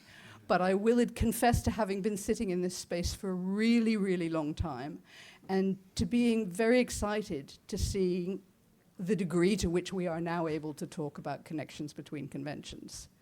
And this is something that, from the CBD side, people have been talking about for a decade or more, and that from the climate side, the response to a point has been largely, yes, dear, that's very nice. And finally, I think it usually gets, I've also been saying that for a while, but it is very much the conversation we've been hearing. And it's very exciting to me that here in Bonn this year, we're suddenly seeing lots of action on this front. And it's happening in all sorts of different ways. We have the usual side events about people saying this is a great idea and here's an example of how it's worked. But we also have the CBD itself present in Bonn, continuing with its technical information exchange. And we have discussions within the SB talks themselves. And that's really exciting. We really are making progress in recognizing that we can possibly make more progress together than separated. But what we're going to do today is we're going to talk about how we can actually track that progress and what sorts of resources and possibilities are available to us for bringing together that tracking that we do at individual convention level. I'd like to start by introducing the panelists, at which point I do my aging glasses on and off thing, for which you'll forgive me. I'm going to find... To me, neither. I'm just much more open about it. Right. So on my left is Professor Dr. Baron Orr, who's the chief scientist at UNCCD and is therefore a secretariat representative, which is fantastic. Welcome. And on my immediate right is Yvonne Waltz, who is head of the Environmental Vulnerability and Ecosystem Services Division at UNU, United Nations University, and she's going to tell you what EHS stands for because I've forgotten. And on the far end, we have Eva Axtelm, who's a senior policy advisor at GIZ. And we will be expecting, very shortly, we will be joined by Mireia Thaler, who is head of the Adaptation and Resilience branch at UNEP. So, huge amount of expertise across the panel, and a huge opportunity coming up in the form of the Global Stocktake in 2028. It's an opportunity to start to bring together quite a lot of the experience and the monitoring and progress indicators that we have amongst us. And I'm looking forward to hearing from the panel about their thoughts on how we can make this happen, how we can facilitate the flow of information from everything that countries are doing into the global stocktake. And I'm going to start with Baron, if I may, to ask you how national technical officers, secretariats, and partners can support the alignment of and to the Beijing adaptation indicators, the Kunming-Montreal Global Biodiversity Framework, monitoring framework, which is still in development, and the LDN targets and indicators.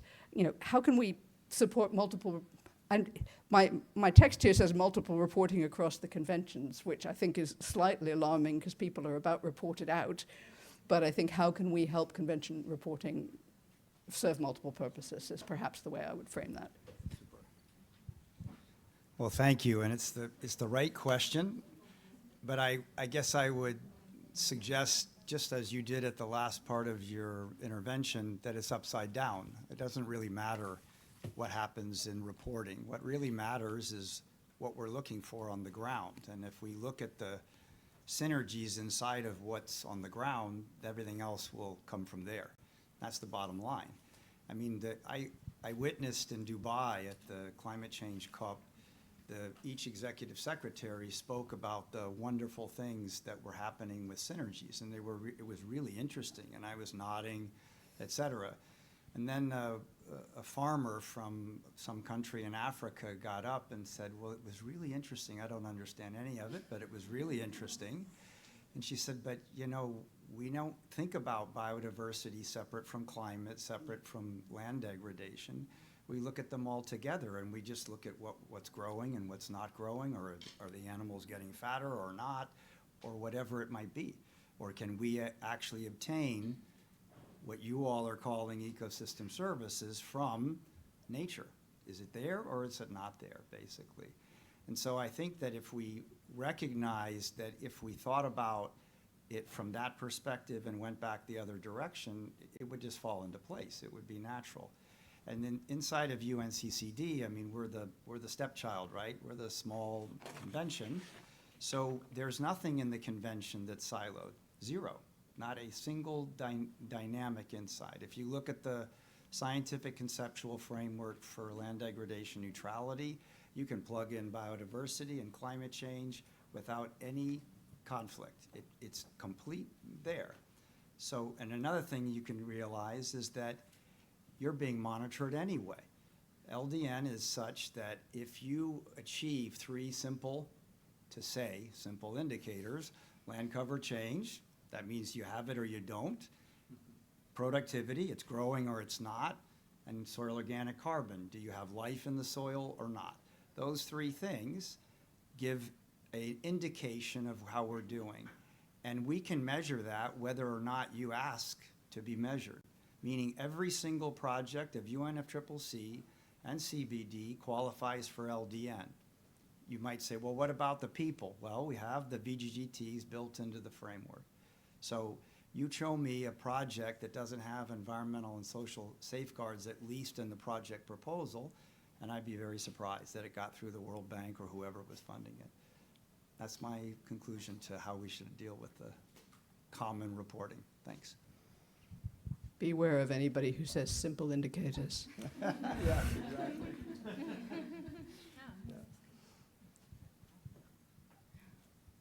Right.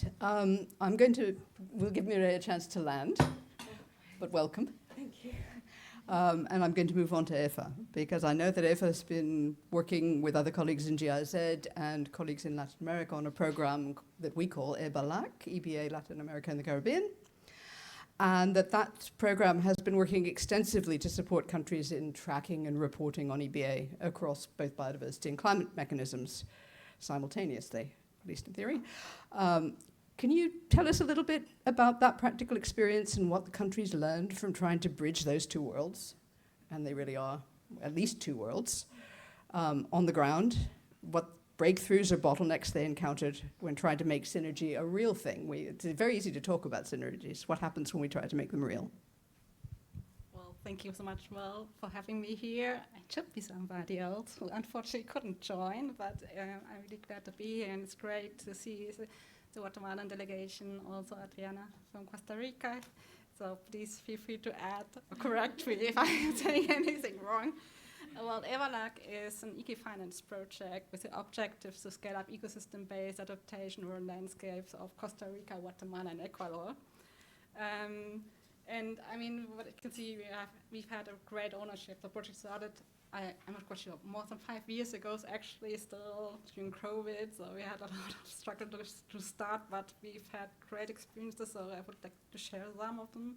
So what EbA taught us at Synergy across conventions, well, we talk a lot about it here in the international policy level, sounds really good in those documents, but in the practice or in the field, oftentimes it implies a double reporting burden for technical teams already operating with limited resources.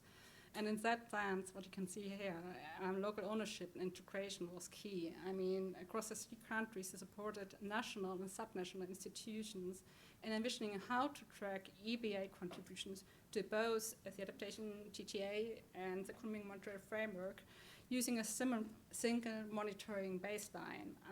And the entry point wasn't to build a new system for EBA monitoring, but rather anchor EBA indicators and planning instruments that already existed.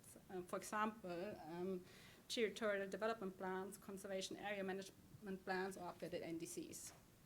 So what's key is to translate actually global framework language into local contexts, identifying resources that are already in place that can feed these global frameworks, even if they're proxies. So maybe moving to the most persistent bottleneck which we encountered was fragmentation between technical units responsible for different reports. Operational synergy requires internal institutional synergy first. Something that conventional reporting frameworks don't explicitly incentivize. So what we looked at was already existing platforms. For example, Guatemala has a working group on EBA, GDARE, which has been in place for many years and has a broad institutional support from different institutions, but also civil society, while Costa Rica and Ecuador have interministerial platforms as entry points for synergies. Having EBA already embedded in those instruments, reporting is for us a national consequence and an additional burden. So what we are trying to look at efficiency and reduce additional tasks. Where we could see the clearest advances happened, whether were genuine institutional ownership, and I think it's quite representative here, and existing platforms. In Costa Rica, integrating the EBA approach into national rural territorial development plans meant that monitoring criteria were institutionalized beyond the project cycle. Well, EbA is going to close this year, so it's really something that what we have been looking at. Projects always finish in that time, but it's important that we don't only have punctual interventions there. So looking ahead to the 2028 Global Stocktake, one central message I would like to share from the EbA experience is that countries need support in setting up MEL governance, not just for what to report, but who coordinates actually the reporting internally. Without clear interinstitutional governance arrangements, indicators will continue to be filled in silos. So, and that is what I also want to highlight. I mean, Maurice also, yeah, that is it. Partnering is really important, and not only partners, but to look at complementarity of partners. So IUCN, WCMC, IISD, CARTIer have also been key to translate knowledge from international to subnational and national and subnational level, strengthen MEL governance, coordination, monitoring efforts, and build capacities. So it was important to look at for complementarity in the roles between those organizations.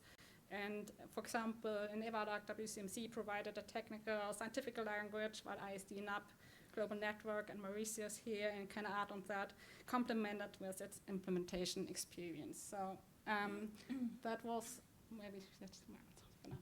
Thank you. Thanks very much. There's lots more to drill into from EbA, but we'll come back to it perhaps. Yvonne, I'm going to hold off for you and come to Mireille, if I may, because the question for her is a little more general.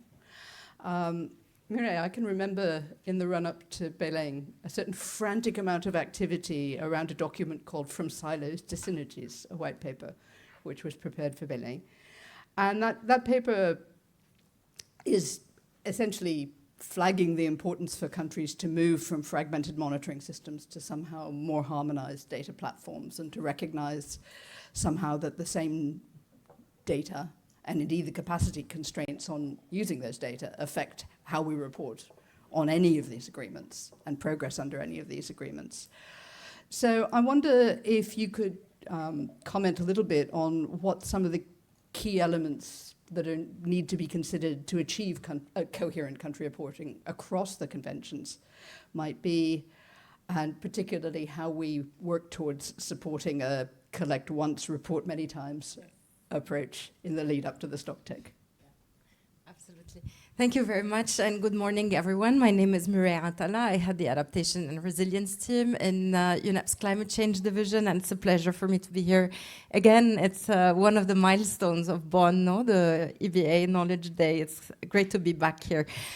So I think maybe Val, the starting point of this, the frantic work that we did last year, was precisely because there was a growing recognition and also pressure on the necessity to reduce reporting burdens and of reporting being perceived as a burden. And particularly as we scale this down beyond national levels or below national level to subnational levels, whether it's state governments or cities, they are not equipped or resourced to be able to come up with a adaptation plan, a mitigation plan, a biodiversity plan, and so on and so forth.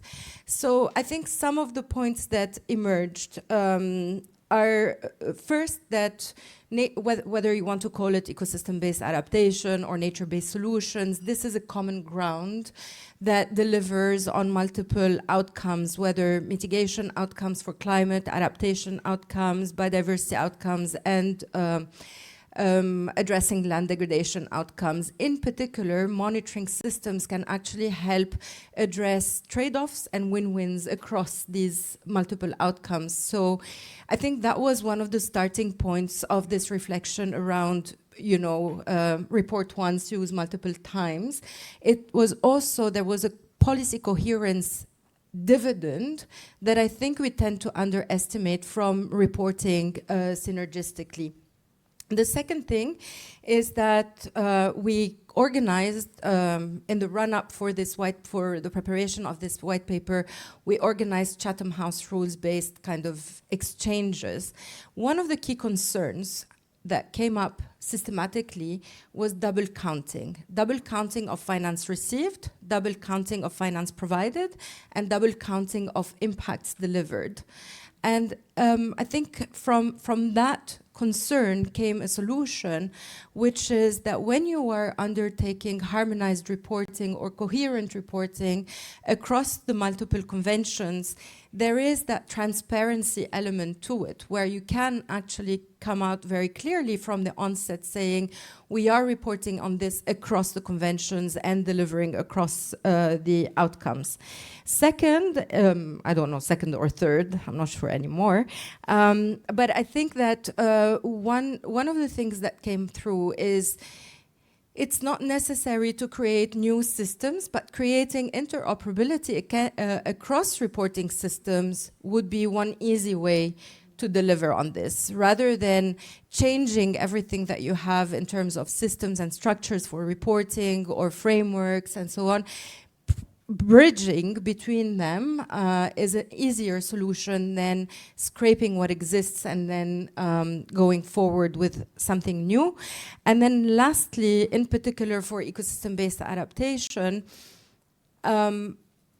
thinking about landscapes as the organizing unit. So ecosystem-based adaptation as the organizing framework and landscapes as the organizing unit was also seen as one of the ways through which this coherent monitoring to deliver synergistically across the conventions could be taken forward. And one of the taglines that came up was synergistic landscapes. which I thought was quite interesting, because then it also helps that data monitoring and reporting unfold in a organizing unit geographically, but also address some of the trade-offs and win-wins that we oftentimes see and struggle with. Thanks. Thanks very much. I like that landscape approach, but I can hear my marine colleagues in the background saying, excuse me, seascapes. But no, that's really helpful, Mireille, and you and I have some conversations to have to build on some of that. But I'd like to move to Yvonne, who comes from very much the science and technical end, to ask her a little bit about how standardized tools and hybrid approaches can be used to integrate scientific data with practitioner-generated evidence. And this is particularly important for EBA, where we're often thinking at very local scales, but indeed trying to organize it around, organize our information around those landscape and broader scales, and indeed report at national scale. So, Yvonne, bringing together scientific data, practitioner-generated evidence, and local knowledge systems. Okay, thank you so much, and thanks so much for the opportunity to invite me here and speak. I would also like to complement your EHS question. So it's the Institute for Environment and Human Security here based in Bonn. Okay, thank you so much for your question. We are focusing on ecosystems, right? And we are focusing on what is the opportunity for, from a scientific perspective, that we can use standardized tools and approaches to integrate scientific data. Before I go into the tools and approaches, it's really, we need to consider which data and which knowledge is really needed. I think that's very important to have a good conceptual understanding also what we need. Or what science needs to support and provide. And I want to actually look at this, the perspective of the cross-convention reporting. I personally see this as a huge opportunity if we look at ecosystems, because we have a lot of evidence which has already shared, I don't want to repeat now, that we have a clear commitment at the policy level in terms of NBS ecosystem-based approaches being recognized as a solution in all Rio Conventions, in the Sendai framework. We also have a clear evidence that any ecosystem-based approach, being it labeled as ecosystem-based adaptation, ecosystem-based disaster risk reduction, sustainable land management, or as an umbrella term, nature-based solution, is contributing, if managed and planned and implemented well, to multiple objectives of the Rio Conventions, to the Sustainable Development Goals, let's say. Against this background and against this clear evidence that we have commitment also at the policy level, now we need to think about planning and implementation, how we can make it right, and what science can support, and how this can be science-based. I want to bring in the narrative that ecosystems are at the crossroads between being heavily impacted by climate change already and being at the same time considered as a solution. I think this is something we need to acknowledge. And here I'm really talking about the loss and damage perspective linked to nature-based solutions. So we have clear evidence from the IPCC AR7 that climate change impacts ecosystem structures, species range shifts, and changes in timing phenology. So there's a lot of things happening, a lot of dynamic coming from climate change next to man-made activities that are impacting ecosystems. And I think it's very important that we have a clear evidence and understanding and that we need to measure and monitor what are losses of biodiversity and ecosystem service in relation to climate change in order to plan climate resilient nature-based solutions. And this is actually also coming now back to this question of 2028 global stocktake. This is one linked to one key indicator of the BLM adaptation indicators, namely the indicator under the category 9D, I think it's called, the proportion of climate resilient ecosystems that are providing services to populations that depend on them. That means, against this background, we need healthy ecosystems in order to provide services, because if we have degraded ecosystems, if we have ecosystems which are, let's say, no longer intact, we have really an issue in terms of providing services and leveraging this as nature-based solutions. So here the call out that we need to link loss and damage perspective with climate resilient nature-based solutions. In terms of tools and approaches, I can now a little bit of self-advertisement, sorry for that, but we have released last week a new framework. It's a document, it's called Framework for Assessing Climate and Disaster-Related Losses of Biodiversity and Ecosystem Services, which is an overall tool and framework guidance, which is actually also linked to the UNDRR Delta Resilience Framework, which is the monitoring platform for countries to track loss and damage. And the Frame Eco, how we call it in short, is really a module which is linked to the Delta Resilience platform and is an opportunity for countries to also include assessment of losses on biodiversity and ecosystem services, which is severely neglected to our understanding, and also to what we look at in terms of what has been reported under the UNDRR loss and damage track until now. What we are doing right now with this framework is that we operationalize this in the context of the Philippines, because they work very heavily on monitoring loss and damage on biodiversity and ecosystems already, so we can really build and leverage on ongoing work from their side, having there a case study on how a typhoon, really linked to climate-related hazards, how a typhoon, sea level rise or drought impact biodiversity and ecosystem services. And now the question is, which data do we need? So this framework is clearly guiding that next to the hazard context, we need a good understanding of the ecosystem and biodiversity context. And here we structure this along ecosystem extent, ecosystem condition, including biodiversity, but also linked to ecosystem diverse values. Here we talk about ecosystem services a lot, but we want to now build on the diverse values of nature linked to the nature's contribution to people approach following the IPBES guidance in order to be more inclusive and to go beyond monetary evaluation only, to really make sure that we have the understanding that there are a lot of different perspectives and values on ecosystems and on nature. This is super important to understand and also to make it tangible in order to include it into planning.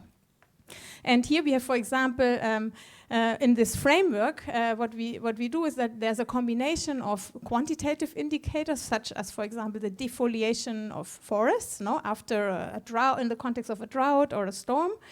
But understanding also and bringing qualitative information in there, for example, where we learned from an indigenous community living there in and with the forest, or even as the forest, that this is, for example, their pharmacy, right? So what do they lose in terms of a defoliation of a tree? It means more than defoliation of a tree, but it means there's a loss of their pharmacy, of all their water resources, etc. Being for us, if you have a water tap at home, we just turn it on and off. For them, it's the river. So, and this is really, we need to understand and communicate also in a different way, next to quantitative measures, the qualitative stories that tell what it really means to people. And what I then want to say that next to understanding that the opportunity of this framework is that we encourage general monitoring of ecosystem extent, condition, and values on a regular basis. And this is something which really is a very good basis in order to understand on the one hand, but also to guide nature-based solutions, planning for restoration, and prioritizing where to come in terms of prioritizing areas. And in terms of other tools and planning, I want to also mention one work we are currently doing together with UNCCD on the National Adaptation Plan. There's a request, a COP request from UNCCD to develop guidance for national adaptation planning, a supplement to support countries in planning for aridity and drought and adaptation. And this was actually something which we combined with another UNCCD decision to work in collaboration with the Rio Conventions and the Sendai Framework for Disaster Risk Reduction. And what we did out of this is to develop now a supplement, like a guidance, which gives first of all the scientific evidence. Why is drought and aridity relevant for all Rio Conventions to achieve goals and targets of all Rio Conventions plus the Sendai framework, and how can countries do that? And as we have an issue with all these sectoral perspectives, that for example, from the perspective of the CBD, we have the NB-SAP, from this perspective from the UNFCCC, we have the National Adaptation Plan and NDCs. We use the approach that we make sure that we involve all technical guidance documents from these different perspectives, but find a way that there's one guidance in order to implement planning for drought and aridity, where each focal point at the level of the countries can really relate to their individual technical guidance for which they are responsible for. That means through this coherent guidance, they can at the same time link to their technical guidance, which they need to fulfill, but at the same time they have a joint approach for planning for drought and aridity, and showing with this a tool which really allows planning and a coherent and synergistic planning and leveraging this, let's say, challenge which is coherent across the Rio Conventions. I stop here, thank you. Brilliant. Thanks very much, Yvonne. There's a lot there to build on. There are a lot of challenges we know at national level to meet these multiple demands. It's really useful that you brought up already all of the national level planning tools that span the different conventions. In another conversation this week, we heard quite a lot about the challenges actually in getting the focal points for those different plans to talk to each other. And getting the data which already exists. I mean, we must, I think, remember that we're not starting from zero. There is monitoring which happens, and there is monitoring which happens for lots of reasons. And part of the issue, I think, is to try to make that monitoring serve as many purposes as it can, and bring things together. So I want to shift, well, it's not really a shift, but I want to go back to those sort of thematic or technical entry points or platforms or partnerships. I also want to challenge, I'm going to use chair's prerogative and not challenge, but ask Mireille whether there's a flip side to the double counting, because I think we're also missing progress because we're not picking up on progress made under other processes. Now, if I'm not wearing a climate change hat, is what I'm achieving being at the moment picked up in reporting that might go into the Global Stocktake? What we'd like, I think, to ensure is that it is. But we also want to avoid the double counting or the sudden massive spike in achievement, which might come from doing a better job of taking account across the conventions. So I think that there are a lot of challenges in here. Nobody needs telling that, but there are some subtleties that are worth thinking about. But for Mireille and Baron, I'd like to hear from each of you a little bit more about thematic or technical entry points, platforms or partnerships that can help to serve as effective bridges. Again, we're not starting from zero. People are talking to each other. What are some of the ways that that's happening? Shall we start with Mireille this time and then come to Baron? Thanks. I was hoping that it would be the opposite, the other way around. Can we negotiate? Would you like to go first? Men first. Okay, well, I mean, I think there's quite a bit to unpack there. There's a lot of practical entry points, as you've mentioned, that do deliver co-benefits. I think that the whole issue of double counting might be, in fact, becoming quite moot going forward, because precisely of the additional recognition or the further recognition in science of the fact that we've got of the dual relationships. And so here I'm thinking, for example, about the Amazon, where from the climate science point of view, we're saying that the Amazon could be one of the very first ecosystems that could be tipping. But at the same time, the degradation of the Amazon is accelerating that climate-induced tipping. So, like we're a little bit in a chicken and egg situation, and I don't think that we need to further procrastinate around double counting and be worried about that, but rather move things to actions and calibrate as we go forward.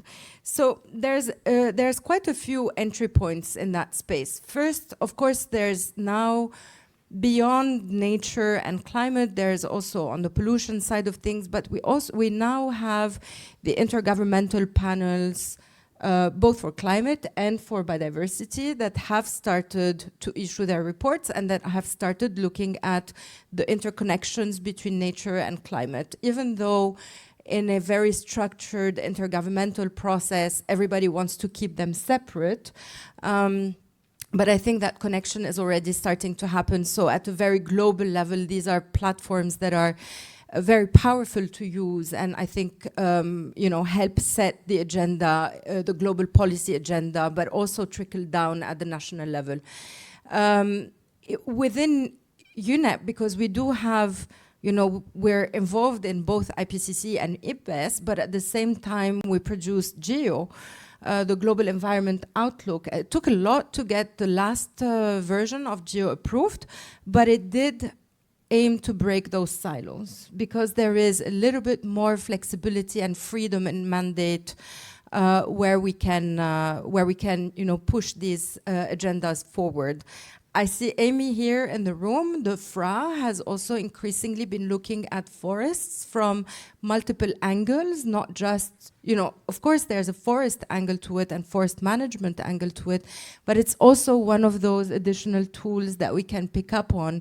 And I think increasingly all of us are starting to look more and more at digital tech and geospatial tools. WCMC was one of the very first to do so.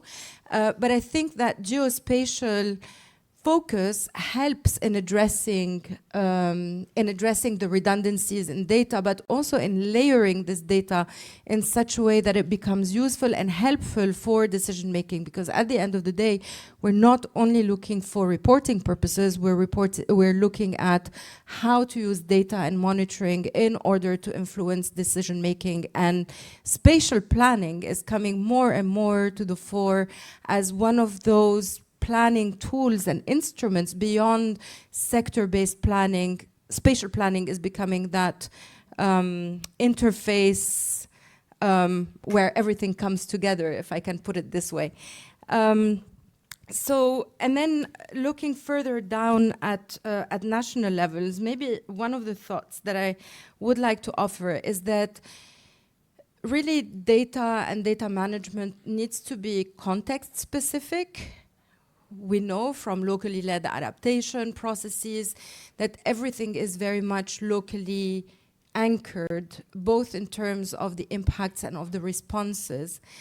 But going beyond that, and maybe this is not very politically correct to say, but also one might want to be a little bit opportunistic with respect to the objectives and what appeals, because if we really want to drive decisions and we want to drive action, we've been saying we're moving everything to implementation across all of the conventions, is really to look at what it is that citizens and politicians respond to. And for example, we see that extreme heat has become one of the main drivers of action. But then we anchor nature-based solutions as passive cooling approaches. We anchor green and blue as one of the ways through which we can buffer temperature extremes, but also through which we can also address some of these social inequities and injustice. And so maybe utilizing those platforms that are emerging as a way to do so for taking forward ecosystem-based adaptation, nature-based solutions, implementation could be a way to do so. And that plays out at multiple scales, right? And then maybe lastly, I think I mentioned this last year also during our knowledge days, but I want to reiterate that, is that planning is very much based on what we see in national adaptation plans, is that, yes, we come up with the climate risks and vulnerability scenarios, we look at the climate scenarios and so on, but then when you go to a Ministry of Water or when you go to a sectoral ministry like Ministry of Agriculture, they are still utilizing historical data. And I think that we have a strong argument here to work together to push for utilizing future forecast climate scenarios in such a way that they inform sector-based planning as well, as opposed to continuing the utilization of historical data, and that can help push for or address some of the challenges that we see, particularly for ecosystem-based adaptation, being seen as a long-term socioeconomic saving. When we start thinking about the cost of floods, the cost of droughts, and so on, we can utilize those platforms also as a way to move action forward. Thanks.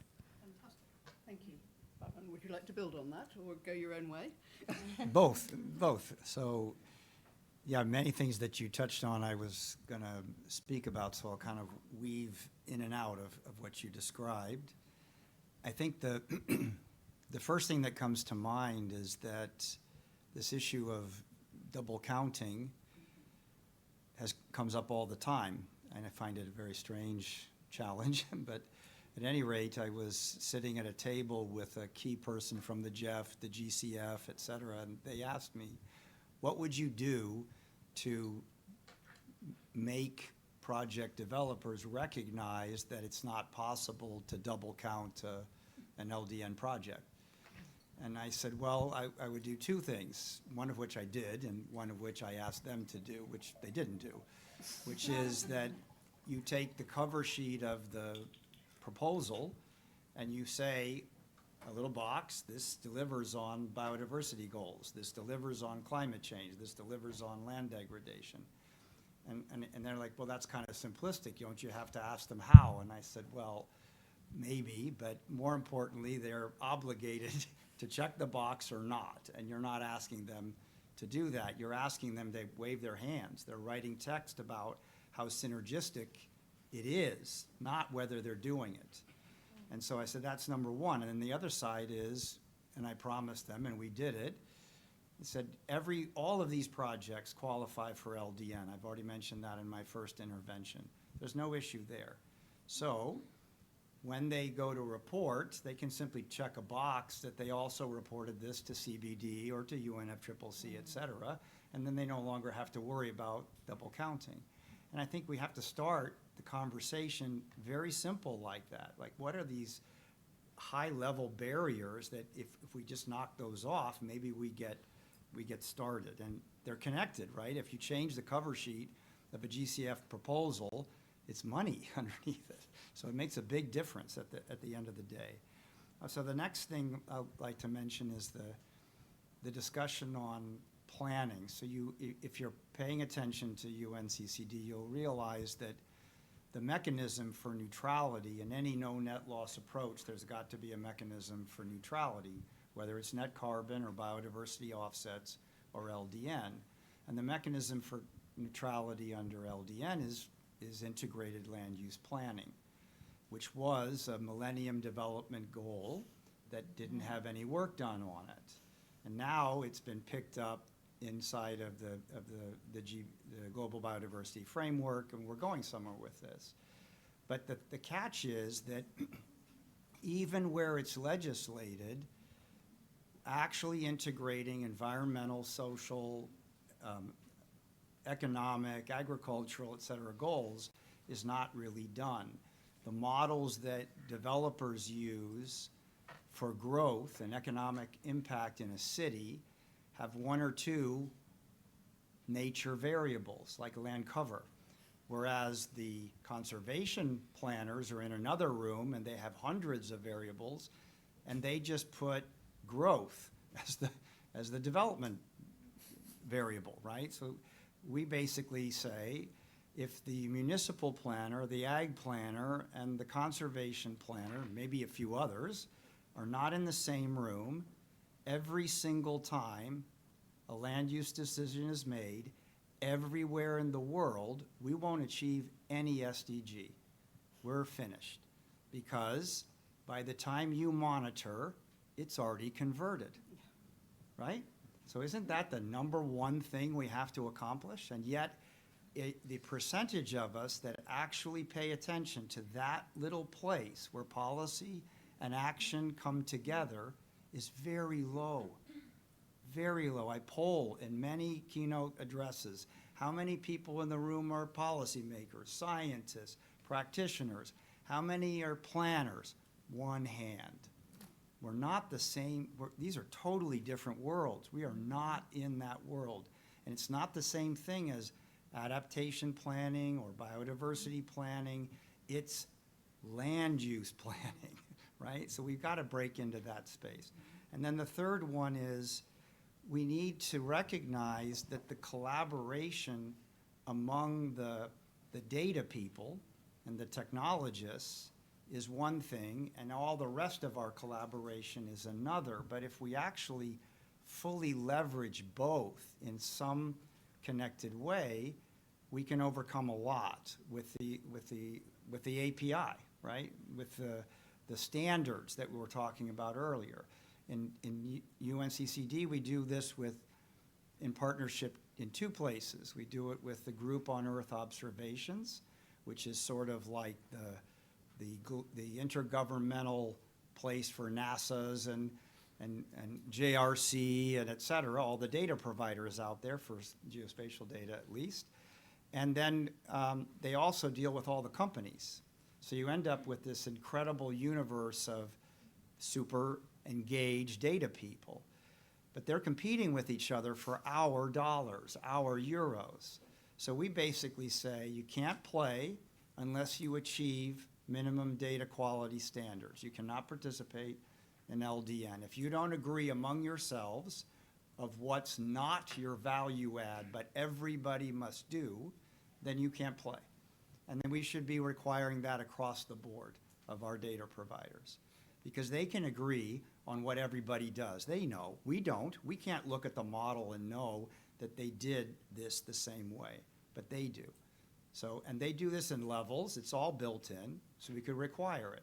And then the second thing we should require is that not a single piece of software that's used in our domain that is not open with API to plug into all the others is not allowed. If they're not opening up so that everybody can daisy chain and connect and integrate and convert so that we can have standards in the software, then they should be out of the game. Those are the things that I would recommend. And in GEO, that's possible. The second one is the framework for ecosystem restoration monitoring. If you're not familiar with it, FAO is I think of it as the custodian, the guide, but there are hundreds of organizations, and it's real. It's real engagement, it's real progress, it's real debate. These are the kinds of platforms that we need to encourage to bring our substantive community and our data community together. Thank you. Wow. Okay. I've got. Sorry. No. It produced just so many thoughts. I was thinking about your cover sheet, and I was thinking, okay, so we've reported this here and not there, and my immediate reaction is, if not, why not? If you haven't reported it to CBD, why not? Because so much of what we're doing is relevant across agreements and across objectives, and that's part of what we want to try to pick up. Lots of other questions, but I should save those for lunch. And I want to turn to Eva and Yvonne, who've been thinking a lot about monitoring, evaluation and learning for EBA and the systems we use for that. And we spend a lot of time talking about how locally and context-specific, locally dependent and context-specific EBA interventions are, and therefore, actually what you need to monitor depends on what your local objectives are. But somehow we need to be able to aggregate that. I don't have any answers for that. I've been working on it for years. But there are magic bullets are few and far between. But they're welcome. And I think the question I have for both of you is sort of how can we strengthen monitoring, evaluation, and learning systems for EBA, strengthen and operationalize them so that they align with the global indicator frameworks, because we work so much at local scale often that we're thinking about what those local priorities are and we aren't necessarily matching them up to what people need at broader scales. I'm going to let you choose who goes first because I got it wrong last time. Fight it out. If I has the solution. No pressure. No, I don't. Actually, M&E system, I think that was the most challenging topic which we had in EBA. I don't know if you agree. And I really liked what you said about interoperability, because I think we're leaving currently out so much information which we have, and we're neglecting information generated by IPLCs or other knowledge systems. So that's really something that's key. And I think I've mentioned it before. If we talk about EBA systems, I mean NMD system for EBA, I think we're like reproducing the same thing which we actually want to avoid. It's creating other silos. So a standalone EBA monitoring system would be just that. So I would say, how does the EBA approach inform and strengthen national MEL systems that already exist and feed into convention reporting? And also, I think additionally, we do not only do that for reporting to the convention. We also want information that's accessible to other actors. We talked in the previous panel talked about finance. So how can we make information available to the finance insurance sector, which they are really interested in, but currently, oftentimes data has to be paid for, or it's not easily accessible, or it's not really up to date. So those are all issues we have to look at. So it's a really challenging, complex issue. So I don't have any silver bullet. But coming back to the original question, I mean, EBA criteria require both adaptation benefits for people and for improved ecosystem health, as do the FEBA EBA criteria. So a single intervention actually should generate data for the GGA-BLM indicator, a KM-GBF in target, or an LDN sub-indicator simultaneously. So that would be Synergy as a measurable outcome and not just a buzzword, just using a lot, talk about synergies. So I think what's key is to talk about methodologies and not so much and strengthen MEL directly. And well, indicators are important, but actors in the countries need to have methodologies to develop them, as the indicators should be country-driven. Okay, I also have not a silver bullet, but I can share some reflections on this topic, coming to some experience we bring in our research. And maybe the first statement I want to make is that this monitoring, evaluation, and learning, I want to emphasize learning as well, is of utmost important, because there is a lot of positive ambition out there in terms of restoration, getting it right. There's a lot out there. But also we have to acknowledge that a lot of things are going wrong, despite this very positive ambition, because things are implemented in silos, there are lack of coordination, and maybe also because when we implement ecosystem restoration activities, a lot of questions are not asked. In that sense, for example, why there and which species, and how do we make it right? There's a lot of scientific evidence out there that ecosystems are degraded due to nature-based solutions. So that's what I want to emphasize, that we have to make sure that we are getting it right, and therefore monitoring, evaluation, and learning, having flexible monitoring and evaluation systems in place, and bringing them in from the very beginning, even in the process of planning the project. I think this is of utmost importance to make it right. I want to give a quick insight from our project which we are having in Togo. It's actually financed by the Global EbA Fund, and you can later learn on a poster presentation from that. So big thanks to that support from the Global EbA Fund. This is called EBA for UN goals. And you already see here that the idea is that we want to make sure that ecosystem-based approaches, when they are implemented, are addressing multiple goals simultaneously. And here we look at the goals and targets of the Rio Conventions, plus the Sendai framework, in order to see and ask the simple question, where do you plant which tree species and how to address these multiple goals simultaneously?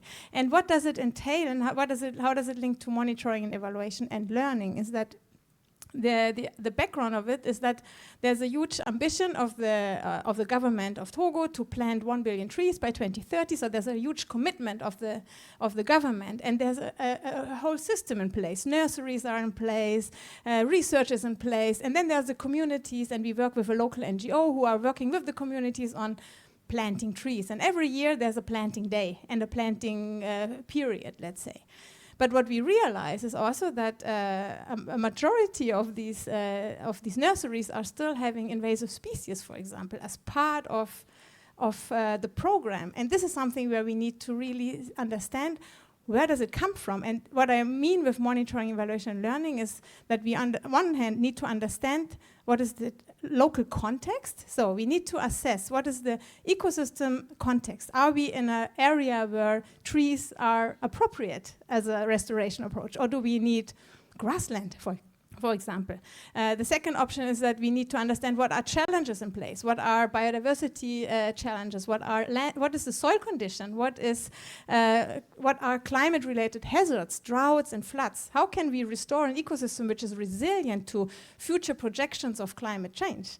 And this is where we need really local understanding and context. And if we don't understand this very well, we are just planting trees, and we don't consider which species and where and how and why. And this is what I think where the local context is very important. And what this project envisions is to upscale. We are envisioning to upscale and to learn, because actually the synergies is a reality on the local, on the ground, as we already heard a lot of time here. So this is not something we discuss here. We have biodiversity impacts, we have climate challenges, we have everything on the ground there. And how does this relate to UN goals at the, let's say, think about national adaptation planning or NBSAP planning? And here it's really important that these considerations in terms of, for example, thinking about individual indicators such as, for example, soil organic carbon is an indicator which supports us to plant the right species combination there on the local context. But this is something, how can this be taken up into global frameworks? And soil organic carbon is one key indicator of the LDN target setting program. But at the same time, this is very important for, let me read out the BLM adaptation indicators, proportion of level of resilience of ecosystems. Soil organic carbon is a measure also of resilience. So I think this is the example where we need to upscale and think about criteria and variables which are of utmost importance at the ground to plan, but also which can be reported at the national level to international commitments and agreements. And I think that's where I stop for now. Thank you so much, both of you, and to the two of you. This has been a great session so far, and I'm looking forward to hearing questions from the floor and from those of us online. I'm really pleased that the idea of projections and looking forward has come up, and that Baron raised the point that by the time you've monitored it, it's probably a bit too late. I've spent quite a lot of my career saying there are a lot of people who look at indicators this way rather than looking at where they're pointing, which is really what indicators are for. So it's really encouraging to hear these points coming out in this discussion, and may we propagate them through the many, many people who need to hear them. I think a lot of people in this room are probably fairly aware, but it's great to have it all brought together. And I'd like to open it up at this point, initially to questions from the floor, while our online colleagues pull questions together. Those of you who are online, do please feed in questions through the QA function in the platform. But can I ask for questions from the room? There's one in the front row immediately. Excellent. Yeah, no, it's on. Yes? Okay. Thank you. I'm just going to stand up here because I don't want to talk from my back to them. First of all, thank you. I am Adriana Bonilla. I'm Director of Climate Change in Minae, Costa Rica. So we've experienced all the support and learning process with EBALAC, GIZ, and I want to say, first of all, thank you, because it's been so productive and a very important experience for us. Also, I want to say that what Yvonne just mentioned about degradation of ecosystems due to nature-based solutions, from our perspective, climate change, it will be interpreted as maladaptation, right? So, and probably we have a lot of examples in our country, but I want to mention quickly, and allow me to do it fast, based on what we learned from EBALAC, which is a adaptation to climate change as national and not only environmental agenda. Because of the stakeholders, we need to get involved. And approaches other than risk management to address and intervene towards adaptation to climate change. Because of our historical background in Costa Rica, adaptation to climate change is still seen pretty much as through disaster risk management perspective, and not much through ecosystems and communities perspectives. It will help a lot for non-public or non-institutional stakeholders to engage if we keep working on introducing the ecosystem-based adaptation and communities-based adaptation, so that they don't see this pretty much as a matter of risk management. Oh God, what did I do? Okay, who and what and how, where to report. We need to stop growing in new platforms. No one can maintain in cost itself and regarding the periodical updating required. We have a lot of platforms already. We could have a master country, Costa Rica, in the number of platforms we have, but who is going to take that ahead, maintain and enrich and make it useful and accessible for everyone who needs that information. And data, well, and enabling environments. Sharing data is a must, but we still have obstacles remaining even between public institutions. It's like feuds, fighting for around data, in data access. And finally, how to include impact indicators to demonstrate that we are working among conventions. As Dr. Barron said, because project timelines and views do not facilitate the integration of the convention's work on the ground, because we think about indicators that we could demonstrate and share, usually from the project perspective. But when do we actually measure the impact? So we need to work on that because we think about project timelines. And this is not helping us to, even when we want to work together. Thank you. Thank you for a really useful set of insights. I'm not sure there was a question in there, but does anybody want to respond? I'm sorry. No. It was brilliant. I'm just thinking. That was great to hear. Thank you so much. Do we have other? There's a hand partway back. Hi everyone, I'm Anya Schlicht-Davies from Climate Policy Radar. I have many questions, but I'm just going to focus on one around EBAs because was interested to kind of hear that come up a few times. And I think the Nexus assessment is probably one of the assessments that's just really relevant to this discussion because obviously it covers not just biodiversity and climate, but also water, which we've been hearing lots about, and health and food. And there are quite practical elements of it. There's the 70 response options that deliver effectively across those 5 domains. And obviously, ecosystem-based adaptation comes up across a lot of those. But the uptake of these global assessments is really challenging for countries, even in well-resourced countries. And that's partly because of the silos, which we've been discussing today, but also because of the kind of context specificity of a lot of the approaches that's needed, as we've also been discussing. So yeah, interested to hear if the panel have come across how assessments like the Nexus assessment or others, which are very much global, are being embedded into policy and planning, or kind of more broadly. Thanks. Brilliant. That was a question to the panel. I'd like to say just that I've heard the Nexus assessment come up a lot in the last few days, which is really quite encouraging. Sometimes you feel like these big things go out, and it takes a while for traction, but this one's moved quite fast.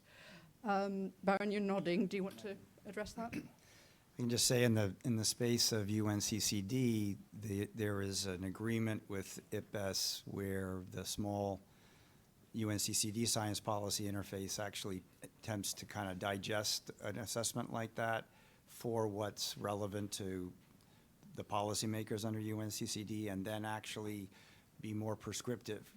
IPBES is it ends at policy relevant key messages, but this SPI can make policy option recommendations. The parties choose to take what they want to take, of course, but nevertheless, it's a door open towards that. Great. Maybe I can briefly complement, because I'm currently an IPBES lead author on the spatial assessment and ecological connectivity, and actually this is a methodological assessment which directly builds on the Nexus assessment on answering the question on the how. Right? So this is really, in terms of planning, this is the way forward, and this will come out next year. It's currently actually under review for external review, so if you want to provide your feedback, feel free to register. Oh, this is where we plug up IPBES involvement all around. But Mireille, did you want to come back on that one, or did you have some other comment that you wanted to make? No, sure, maybe on that one and then something else. I'm not 100% sure that one will take IPBES. You know, like, it opens up minds, and I think what it opens up are conversations and discussions around how to take different dimensions and how to address Nexus dimensions. And I think one of the things that we're starting to see, whether it's with the NDCs or NBSAPs or NAPs, is that we're starting to have very deep conversations at national level on the trade-offs and on the synergies as well. And, I think one of the things that we saw last year when we were conducting these dialogues around synergies is that you first have to agree on what synergies you're talking about, right? Because it can be synergies between climate and food security, between climate and energy. So it goes in so many different directions. But I think that we're starting to see that happening at national level. And maybe just a reflection, we didn't talk about money much. But I think that one of the things that monitoring and robust data sets can do is unlock resources and financing. And I think from our point of view, one of the most interesting bits of work that we've come across is the ELD, Economics of Land Degradation, and we had a really, really good discussions around the ELD last year in the Synergies dialogue, and also the State of Finance for Nature report that we produced that looks at nature-based solutions that deliver across the multiple conventions. And here, I think that can be a very powerful tool at a national level. So we've started with a global level, State of Finance for Nature reports. Then we've done a couple at national level in Colombia, for example. This is driving a discussion between agriculture and environment ministries on how to take forward the agenda of nature-based solutions. And in Brazil, it's not published for a reason, because that's being used for assessing policy coherence on the basis of a Court of Auditors recommendation. So, these can become in maybe bits and pieces of them can become really powerful tools to drive policy coherence at a national level without necessarily having a tag saying this is based on the Nexus report or on the IPBES report or otherwise. Thanks. Brilliant. Do we have questions? Just one moment. Let's see if online has anything to offer us. No, no questions from online. We've beaten them into submission. Yeah, I think we can have time for maybe just one quick question. Okay. The one I saw first was just here, but is that all right? We'll do the rest over lunch. So can we take one question there, and then we'll wrap up? Yeah, just very briefly, I would like to bring back the elephant in the room of like double counting, because what we're hear from some countries is more in connection to negotiations and finance, which is, for example, we have from biodiversity the target of 200 billion, and then from climate we have 300 by different targets of years. But their question is this going to affect the responsibilities, what we discussed in the earlier panel, of developed countries channeling resources? Is this going to create double counting in countries using the specific resources that are counted twice towards different conventions? And this is the question I would like to bring. This is a concern that we hear from countries, and I think this is something that we should discuss in a space like this. Yes, exactly. You know, my view on it is if it's reported that it's double counted, then we know. I mean, it just doesn't seem that complicated to me that we should be not looking at it from the problem down, but from the solution up. And if the solution is really good and it's delivering multiple benefits, then it should be reported across the conventions, and they simply tick that box and say, we did it on purpose. It addressed multiple goals. Then, if somebody plays a game financially, it's logged. No, you can't claim that this way. You've checked this box, right? I don't know. Maybe I'm missing something very fundamental in how finances work, but it just seems a non-issue that we've made into something that's holding us back. I'll just tell you this. I sat in a panel in a NAP Expo with 50 focal points from UNFCCC and NDAs. And this was the #1 reason they were not reporting anything on LDN. I'm like, you got to be kidding me. Why? Like, no, we'll never get the money. They'll claim we've done this. All these fears. We've got to conquer that. We have to solve this problem. May I on this? No, I mean, this is one of the reasons why when I started talking about double counting, I mentioned finance provided, finance received, and impacts delivered. Because one of the big fears is indeed that with synergistic action, countries will be requested to do more with less, and that synergies is an equivalent to efficiency that will lead to less resources at country levels. And this is why the monitoring is not just about what we are doing concretely in country, but also about the finance that is the financial flows. And this is where SFN, I think, and ELD can help address some of these concerns. It's not about shrinking the resources. It's not because Costa Rica delivers on DRR, on adaptation, on mitigation with its mangrove restoration work, that it necessarily means that less resources will flow. And I think that's one of the key worries that needs to be dispelled. That's a good point.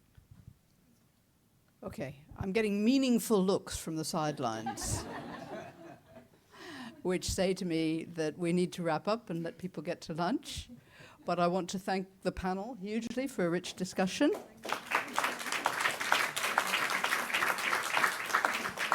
And to thank the audience for a lot of thoughtful questions. Thank you very much. Great.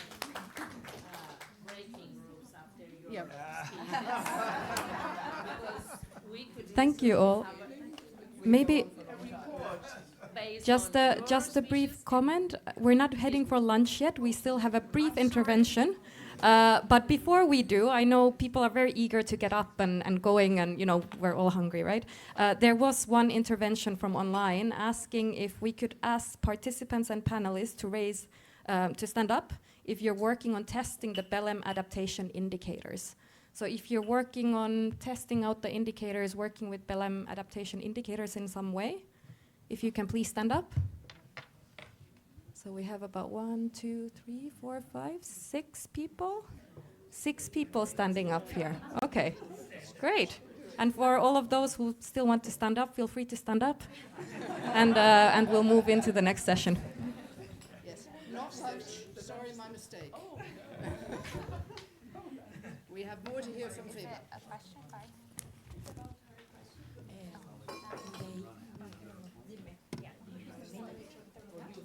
Hi, I'm Juliana. I was an expert for the GGA indicators, and one of the experts is trying to get together every country that is piloting and testing indicators. So maybe if you, for those who stand up, I'd like to talk to you.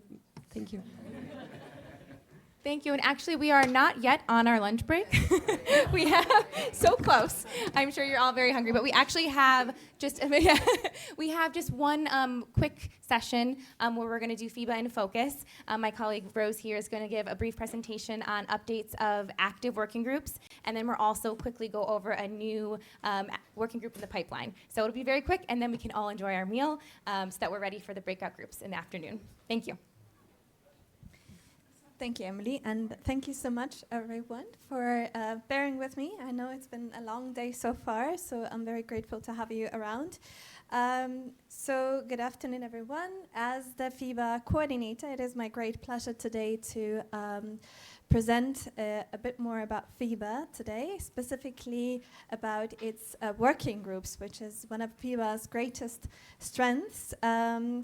They act like dynamic expert-led spaces that aim to tackle specific challenges on the ground, but also to contribute to policy synergies. And on the slide, you see a few selected working groups that are active at the moment. The first is the Kunming Montreal Global Biodiversity Frameworks Target 8 and 11, very long title, and it is co-chaired by UN CBD and also the Climate and Development Knowledge Network. So this group is a vital bridge for policy synergies. It actively supports national governments in the implementations of the targets 8 and 11, and also other targets, ensuring that climate change impacts on nature are minimized and that ecosystem services are restored and maintained in a nutshell. The second working group is loss and damage, and you heard from one of our co-chairs, Yvonne, earlier, from UNEP. This group is also co-chaired by UNEP and has the goal of advancing climate and disaster-related losses of biodiversity and ecosystem services, also with the goal of ultimately protecting communities and along with ecosystems most affected by extreme climate events. And finally, we also have the Health Working Group, which is co-chaired by IUCN and the World Health Organization, which aims to dismantle barriers between conservation, medical science, and climate action. And a major milestone of this working group was the launch of the Nature for Health report at CBD COP16, demonstrating how One Health approaches can scale local community resilience.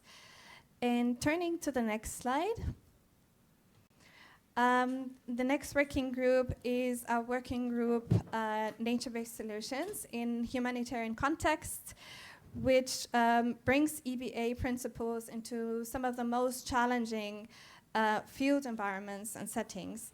This group aims to advance NBS with the overall aim of protecting vulnerable populations from immediate climate shocks, while also preventing long-term environmental degradation that often compounds localized crises. And then our next working group is our almost newest working group. It is on climate action effectiveness, and it's chaired by Global Affairs Canada, which is currently developing a highly practical framework. Its goal is to drive effective, inclusive, and human rights-based adaptation by leveraging the climate, nature, and people nexus. And they do so with a very clear mandate of finalizing an operational framework that is serving as a practical guidance for effective climate action on the ground. So it is designed by practitioners for practitioners, but is going through multiple rounds of revisions, internal and external, by experts to really make sure that the framework is solidly grounded in scientific evidence, but also experiences from practitioners on the ground. Next is our innovative working group on psychological resilience, which is co-chaired by the World Resources Institute and the Billion Minds Institute. And this group examines a very interesting reciprocal relationship. It looks at how nature-based solutions directly support mental well-being and psychological resilience in the face of climate anxiety and trauma, and conversely, how fostering psychological readiness can empower local communities to become more resilient and stronger stewards of their natural ecosystems. So together, these working groups provide the structural, data-driven, and institutional tools needed to scale ecosystem-based adaptation globally. And one vital question that we are currently exploring within the network is how nature can also support social cohesion and long-term stability. And in this context, it is my honor to welcome Dennis Tensler, Executive Director of Adelphi and Head of Climate Policy, who is the co-chair of our newly established FEBA working group, Nature for Peace. Dennis, the stage is yours. Thank you. And I'm totally aware that I'm between you and here the lunch break. So nevertheless, I hope I can trigger a little bit an appetite for another working group that we thought in discussions with Rose and colleagues can really complement what is already out there in terms of this rich working group structure of FEBA. And it starts basically with a consideration that we have two major trends that we are currently facing. It's climate change and environmental degradation on the one hand, and increasing conflict settings around the world.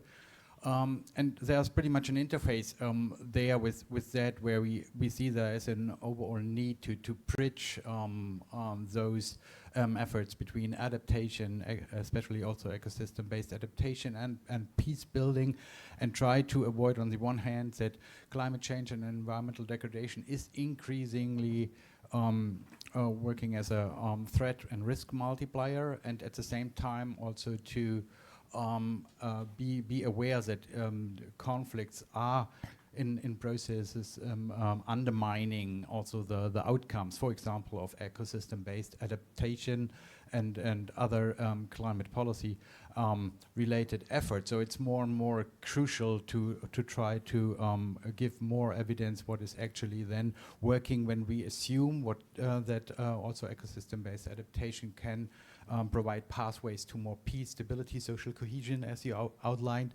And what does this mean in practice? And the upcoming working group, we're still in process to then get to start, can try to aim at some of these knowledge products and support structures that can bridge the knowledge gaps that are still out there, also to try to strengthen the evidence-based working together, starting exchange between practitioners, peace-building experts and researchers, and also look what is already out there in terms of practical tools and guidance, because there's quite something also among the FEBA members, and then bring this together to make to support further conflict-sensitive framework as conflict sensitivity frameworks in terms also of indicators and metrics, also to see what kind of training for practitioners is there in order to support the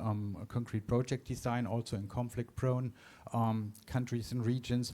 And as I said, also to strengthen the evidence base, because this is also for this context is of utmost importance, and can then support also the broader network of policy coherence, also foster collaboration between practitioners, researchers, and decision makers, and also the amplify the impact, as I said, either as a further pathway to peace.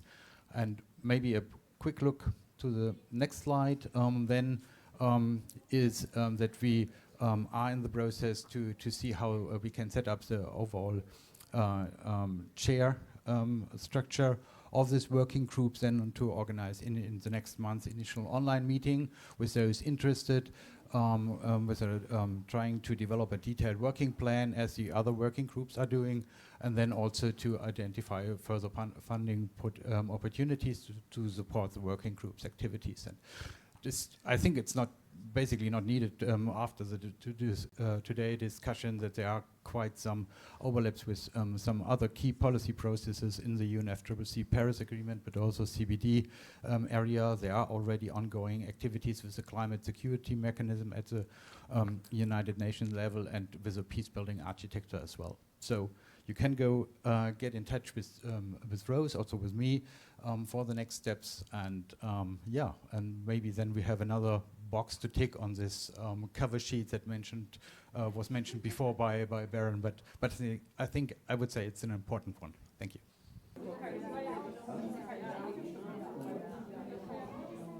Okay, we will be starting now. So could you please take your seats?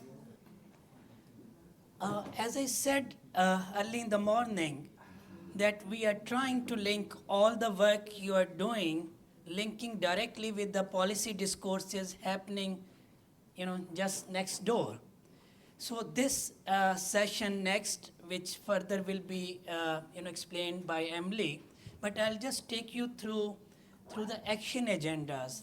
Many of you who have been involved in formal policy processes, or if not, that's fine too, because that's what we really want, people who are not directly involved with the policy processes, how to take their voice, because you are linked very much with on-ground implementation. So those voices, policy must be informed with action on ground. So evidence from the ground should inform policy processes. So we have that responsibility. You might know at Paris COP there was that there will be climate champions. So that work got started from Glasgow and now all this. And then Brazil COP, they decided to have action agendas. So action agendas, that's where it is that they are saying, like they said, we will have an action-oriented COP. And Turkey COP, they are saying we will be called as implementation COP, right? So these are huge words, how to break them down so that we can put our experiences behind it, how to take things forward. And this action word came also when there were always pledges, okay, pledge to do this, pledge to do that, and all that. And things were or have not been happening. So that's why this came, look, we need to have action-oriented COPs so that people can see action taking place.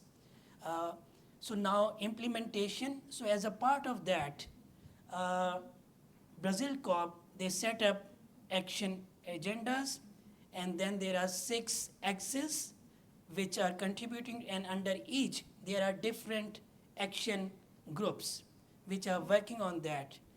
ENACT IUCN, we are leading one on biodiversity, adaptation, and resilience.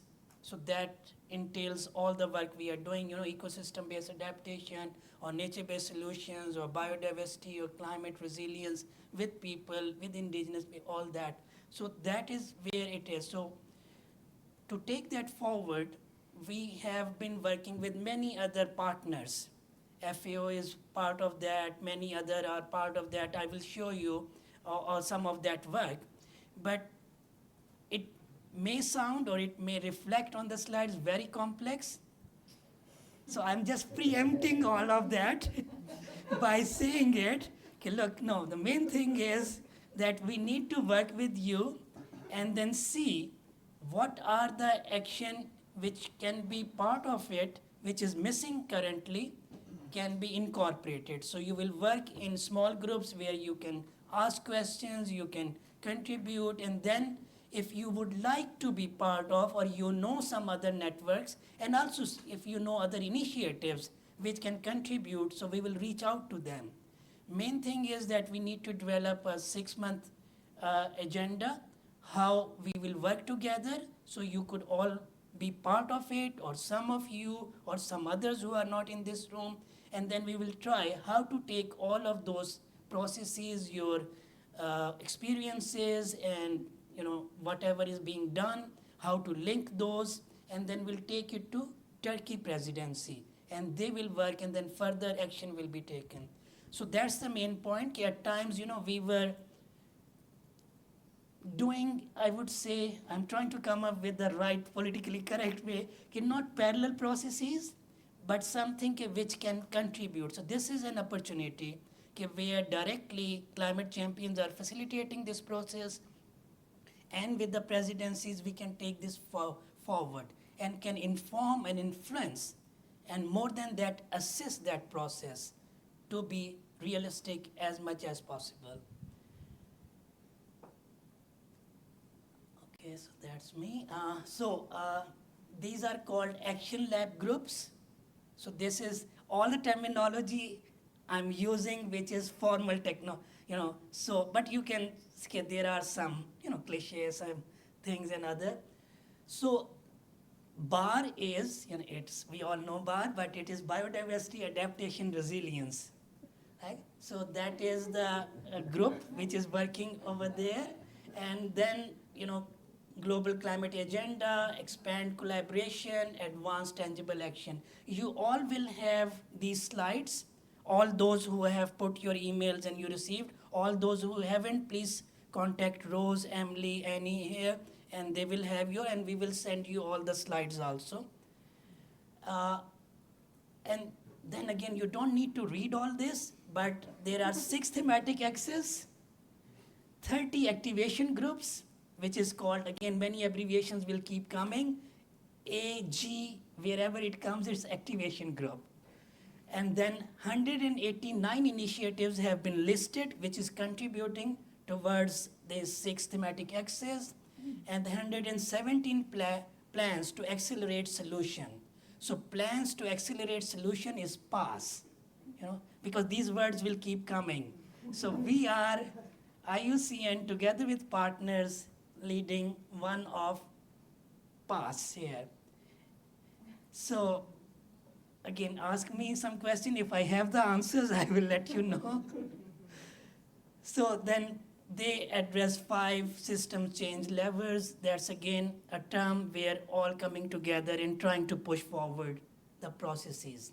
Again, very complex. Just to show you, this is the architecture of all those action agendas, 2026 to 2030. So we still have time to contribute, to take them forward, put our initiative as a part of it, and then see how those can inform processes. Because the aim is that not only policy level, level aspect could be enhanced, but also investment could be diverted towards these actions, and then action can be integrated with all these elements. So axis 2 is for stewarding forest, ocean, and biodiversity, and as a part of that, then there is another key objective, which is BAR is number 2, so that starts early. KO, knowledge objective 5, and then 6 is only where we are working properly, where this group will be further unpacking what needs to be done and should be taken forward. So 14 activation group 6, and 1 is biodiversity, adaptation, resilience. And And if you want to read and understand properly, you need to, only then because it's quite complex. So this is there, and again the email you will receive with all that, so you can have that. And again, these are all support and advance all actions under COP30. So that's the objective: create awareness for all activation groups. Working with AG, again, activation group focal points. So we are one of the focal points. And then identify areas and concrete ideas where and how presidency should support, add value to those, and prioritize and actively lead, some of the priority themes. So and then again, political direction and work with high-level champions. So all these can be facilitated in all your voices. So that's the bottom line. All your voices can feed into that if we can put it the way they want to be put those. And that's where you will work in the breakout groups. So this is the timeline. We are here around June. So second access meeting was held a few days back, and we participated in it. And then I represented Access 2 part of that day before yesterday, I believe it was. Yeah, day before yesterday.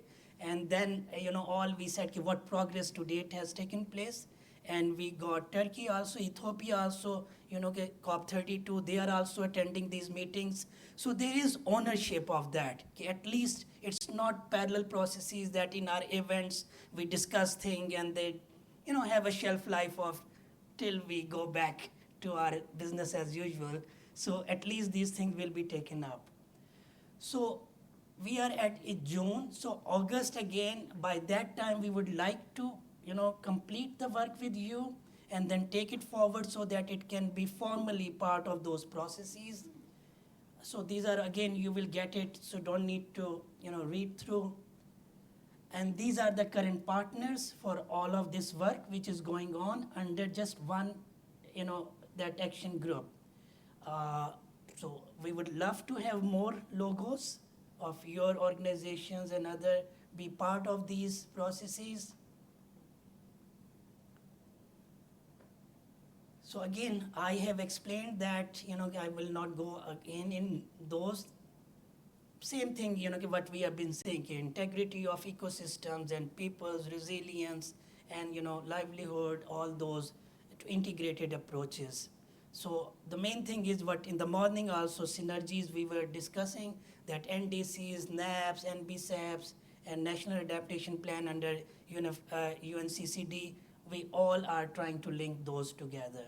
So this is the operationalization of the Synergies discussion which is going on. Again, these you all know, so I don't want to, go through this. Okay, so many people affecting, and at times, smart people, others, all, we doing disintegrated work mostly. So let's try to bring that in one direction. Perhaps we could have maybe able to change a bit. So again, bringing different sectors, different actors. So that's, we are also, another action group is working directly with indigenous people, also bringing their voices. As I shared earlier in the morning, all those who were here, that I'm also now director for indigenous people and youth and others. So we are trying to bring their voices into climate change, biodiversity, other aspects. And again, these are different levels. Okay, we will be working, and these are some of decision making where we have put working with, again, all partners, okay, which level of risk they are. So again, don't need to go through, you can read through and then you will see, okay, what exactly does this mean, okay, how risk assessments, and they are, because here in this room we might find it, okay, oh no, these are not low risk or high, but at community level, CBO level, there are many risks which might differ from region to region, country to country. And that again, this is how we're trying to see how to take it forward, all these levels, where there's a demand or not, whether we are ready for that, or policy level, public opinion, and you can see public still not very convinced when the whole thing is going over there. Again, those are the steps which are being taken and will be taken to take it forward. And again, they will be, Global Stocktake will take place in 2028. So by that time, we're trying to reach these processes so that we can show what are the results and other. So these would be, currently this seems more to inspire or aspire, but let's see if we can make, materialize all these aspects. So if you haven't understood all this, don't worry about it. You can read about it if you're interested. Bottom line is in group work, how things will be done. So Emily will share that. Main point, again, I'm repeating myself, just try to see whether your initiative can be part of it, or if you know some other initiatives which are not there, or, so we will record everything so that we can report back and then contact you or them or some organization which would like to have more time to work under this initiative. So that is action from the field, informing with evidence the policy processes. If you have questions, let's not go there because I know you will have a lot of those. So, but some other question could be maybe answered during the group work. Otherwise, please do contact us. Thank you. Thank you, Ali. Okay. Hopefully you're all energized from lunch and ready to do some brainstorming. Yeah, let's talk about what's coming up next. So we are going to be breaking out into 4 different groups. These are the different action labs. The first one will focus on scaling up risk-informed, locally led planning and implementation. So we'll have Val leading that one. Our next group will be on strengthening policy coherence across sectors and governance levels. So for that, we have Dr. Amy Duchel here with us from FAO. And then for group number 3, we have mobilizing finance and capacity where gaps are largest. For this one, we have Lisa McNamara from South-South North to lead. And then finally, Action Lab 4 is based on embedding inclusive and participatory decision-making, governance, and design and adaptation planning and implementation. And we have Renee Brunel who will be leading that one. Okay, everyone, I think we can get started. Yeah, this is our kind of final activity before we head into the marketplace networking reception. So almost time for us to get to the celebration. But before we do that, I know in my group we had a really insightful, interesting conversation, and I'm excited to hear about what the rest of the groups talked about. So what we're going to do is we're going to have each of the leads come up and share about a 5-minute or so kind of pitch about what the next steps are and reflect on kind of some of the main discussions that they had in their groups. So any, for example, organizations or coalitions they identified, any specific revisions that they want to highlight that they think would be important, and where they think we can go from here. We know it was a little bit of a challenging exercise, but we really did want to make sure that this process, this policy process, is something that we could share with you all, because of course these things trickle down, right? Like the policy determines what's happening with the financial streams, which determines what's implemented. And so it's really great to hear your feedback on these things. So with that, I will turn it over to group number 1. Val, if you could please share a little bit more about what your group discussed. I'm going to stand up because it's going to help me concentrate and project. And the group is going to chime in,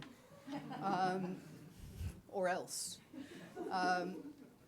And I think pitch is overstating it. I'm going to give you a little bit of a convoluted story about the conversation we had, because the conversation was quite convoluted. And we were actually quite confused about our mandate, because it says up there, scaling up risk-informed, locally led planning and implementation. But if we actually look at what ENACT has put in its outputs, the top one is about incorporation of climate risk to ecosystems into national adaptation planning. So we spent quite a long time talking about, were we talking about locally led or were we talking about national?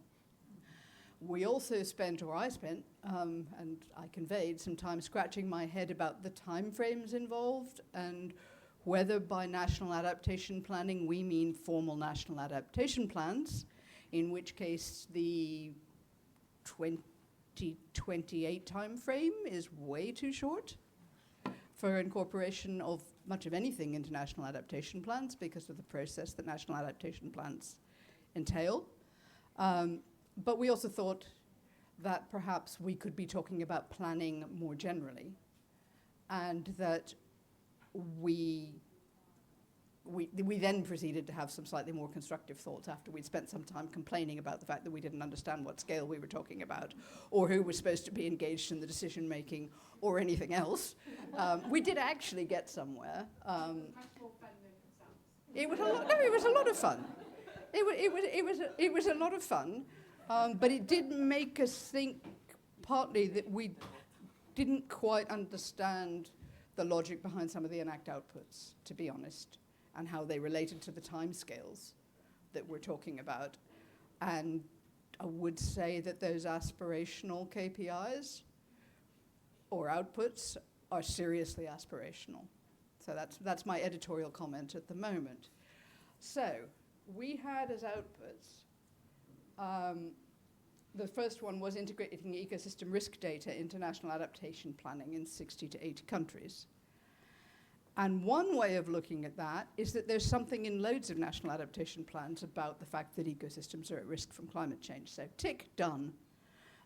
But we also think that we don't understand how contentful those references are. We know that they're largely based on word searches of national adaptation plans. And yes, most national adaptation plans say something about the importance of ecosystems in adapting to climate change, and something about the fact that the ecosystems themselves are at risk and are terribly important. They don't really say anything much about how to help those ecosystems adapt.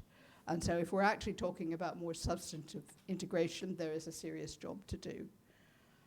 And I think we all agreed about that in the end. This isn't just me talking. So we wanted to remind people that at least some of that planning is a very formal process, and yes, in theory, it is informed by local scale participation. I would say locally led is a bit optimistic for a national adaptation plan, but that it should indeed be informed by a whole series of local scale consultation. There is an app process for this. It's really variable as to how well that's applied, but we recommend, or we're keen to see that happen. The ways in which, as I say, the ways in which ecosystem risk is already addressed or can be addressed are incredibly variable. Those 60 to 80 countries can have 60 to 80 different ways in which they're going to tackle climate risk to ecosystems. And we know that came out of actually our discussion about local audiences as well.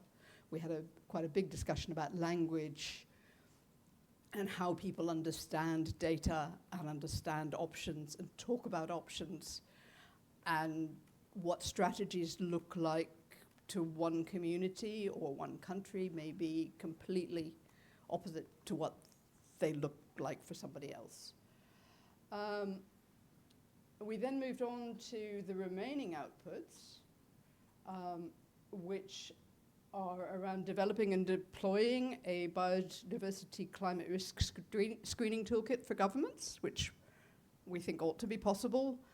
And there's work going on at UNU and elsewhere to think about how you might do that and to incorporate that into how you make adaptation decisions. And a lot of that is still kind of focused on whether your nature-based adaptation choices for people, rather than for the ecosystems themselves, are resilient in the longer term, but there's a lot to draw on there.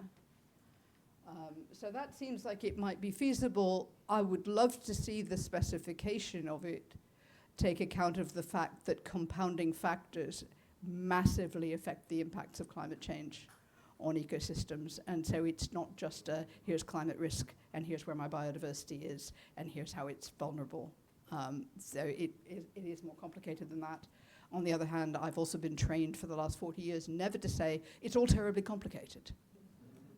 And we should be really careful about that ourselves. We got down to some things that are a bit more helpful that are sitting around on some ballpoint written post-its when we started to talk about regional policies on biodiversity, or regional pilots of biodiversity adaptation technologies. We think that, well, we know that there's a lot going on in the biological corridor space, which didn't, may or may not initially have had climate change in mind. There's a lot going on in the connectivity space, which again may not have started with climate change in mind, but there's a lot to build on there. We had an example in the group from the Caribbean Biological Corridor. There's a Mesoamerican biological corridor. There are all kinds of biological corridors around. There's a lot to build on there. The question is, how much do you care whether it's climate driven or not? And can we look at its climate efficacy, even if it's not climate driven? And I think that's an interesting question. And we didn't really get to the final output, but again, this seems like it's more attainable than maybe some of the National Adaptation Plan level stuff, which is around a list of technologies and an implementation plan for affordable biodiversity adaptation technologies. I really struggle with the technology word here, and I don't want to be a language nerd, but it is slightly counterintuitive if we're talking about managing ecosystems to address climate change. We didn't really get very far beyond the regional pilots discussion, which focused mostly on corridors, we had some conversations about progress in other spheres, for example, in adaptation, in agriculture. So there are tools out there, but we don't have a huge list. And I think the real challenge will be framing if we're talking about trying to match things that are being done to these very general and in some cases slightly oddly phrased outputs. I got through that, but I would really like input from the group for anything else we talked about, because we did talk for the whole hour, but a lot of it was head scratching, because we got very hung up on the scale disconnect. And I felt like I was being really incompetent, and then everybody else was confused too. So, and I wasn't confused last night when I read it, which is really weird. It was all crystal clear at midnight last night. And I hadn't had a drink. So anyway, I think that's where we are for now, and we should hand over or we're going to run out of time. But if anybody wants to say something or ask questions. There's a hand there. Is this the question? Sorry, I'm trembling, but go for it. Apologies, but I see NAPs there, so I have to put my NAPGN hat and ask if what I'm reading is correct. It says NAP Global Network support. We need one systematic review of biodiversity in NAPs. Is that a... Can we update the baseline? The 2024 assessment of how well biodiversity is showing up in NAPs Yes. was 32 NAPs ago. Yes.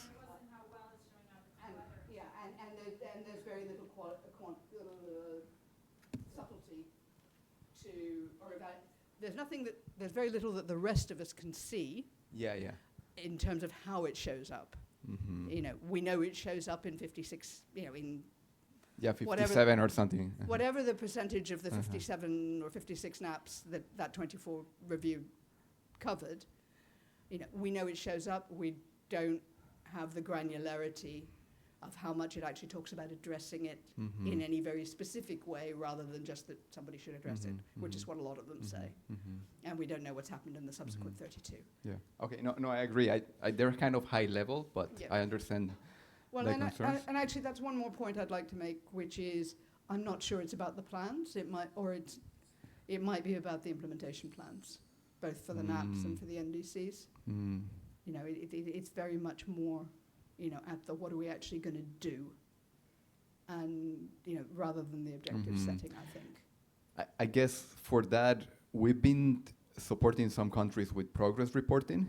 And in those instruments, then you can see what the progress is with the different measures. So again, synthesizing that would be really helpful, please. And that exists for some countries that have requested, and we're not the only ones doing that, but we have a study how you can do progress reporting after X years of implementation, like We have that conversation, but not right now. Yeah. And just to flag that, just one last thing, because we're running out of time. There is a question about risk for biodiversity. Some countries has requested that as well, like more with a sector approach. They request like a risk assessment for the biodiversity sector, and for some countries we have done that as well. Excellent, thank you for sharing. Before we move on from this first action lab, we're actually going to take our online breakout group because they also worked on the same topic. So we'll turn it over now to them. If they could just briefly present themselves, who's sharing, and then also, a quick overview of what you discussed, any key findings, any overlap with what the first group discussed, that'd be great. Thank you. Thank you. Can you hear me? Yes. Okay, so yes, unfortunately, we didn't get too much into detail in all the outputs, but we had a very lively and very rewarding discussion among all the participants, mainly from Latin America, Africa, and we had one participant from Moldova. And we started as well with some definition issues, specifically on the ecosystem, this data. We didn't know if it's referring to the red list of ecosystem, the biophysical aspects of climate impacts, or the full spectrum of EBA. So as we were talking kind of like about more of the compound risk from multiple sources rather than focusing on climate risk. So once we kind of like went through the definitions, we were kind of like talking more kind of like getting feedback on all of the outputs, and one of those were kind of like define countries to revitalize work plans, and as well the difficulty to understand and differentiate for people how we can bring down to local authorities, how we can survey outputs and contextualize in developing countries, and which tools are relevant, but also how we depend on the quality of data, and how we can kind of like improve kind of like the synergies and collect platforms that would be used to help measures and assist countries in tracking those data. And as well, how we can integrate ecosystem risk data. And as well, we're talking a little bit about how to upscale.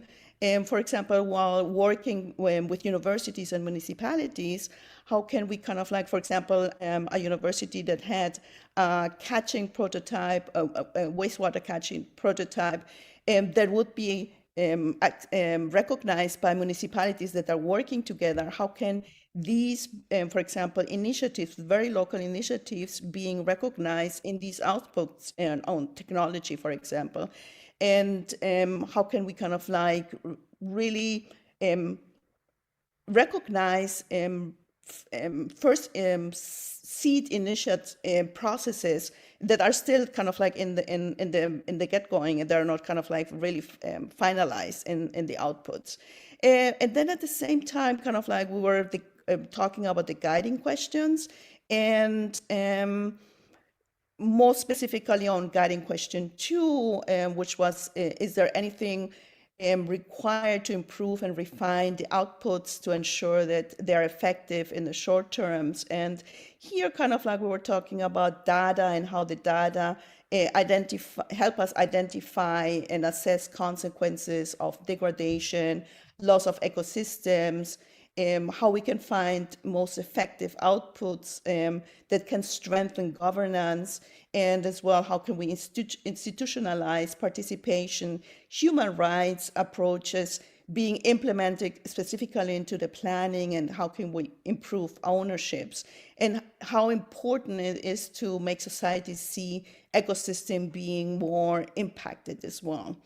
And another kind of like potential product that was mentioned by FAO was to develop and test climate risk and vulnerability assessment toolbox for forest proximate dependent populations and forests.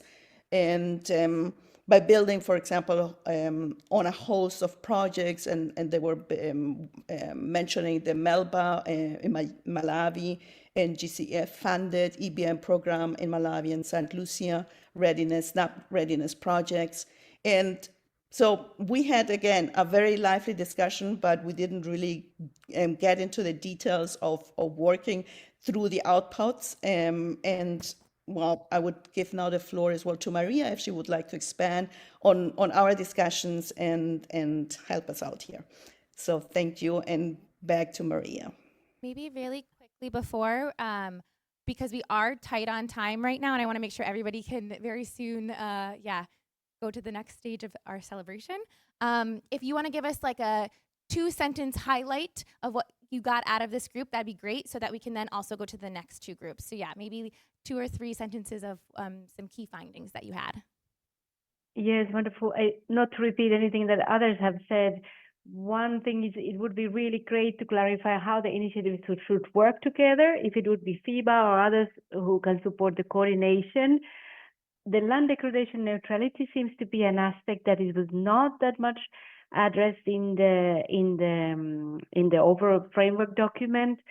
And perhaps one thing that could be the benefit of this bar bus is to use, it is useful to take better into account the compound risks, so not only the climate risks, but also the various drivers. So I mean, that sounds really good. And of course, we can build on the existing body of work on climate impact risk and vulnerability assessments already, but taking into account that other risks affecting. Thanks, back to you. Thank you so much, appreciate it. Okay, so now we have 2 more groups left. I'm going to pass the floor over to Lisa to present the second action lab. I know my name is next to Action Lab 3, but I actually ended up doing Action Lab 2 halfway through. No one was interested in finance, so we looked at, went to the Strengthening Policy Coherence Across Sectors and Governance Scales group. And okay, we also went through a little bit of a journey to understand the task.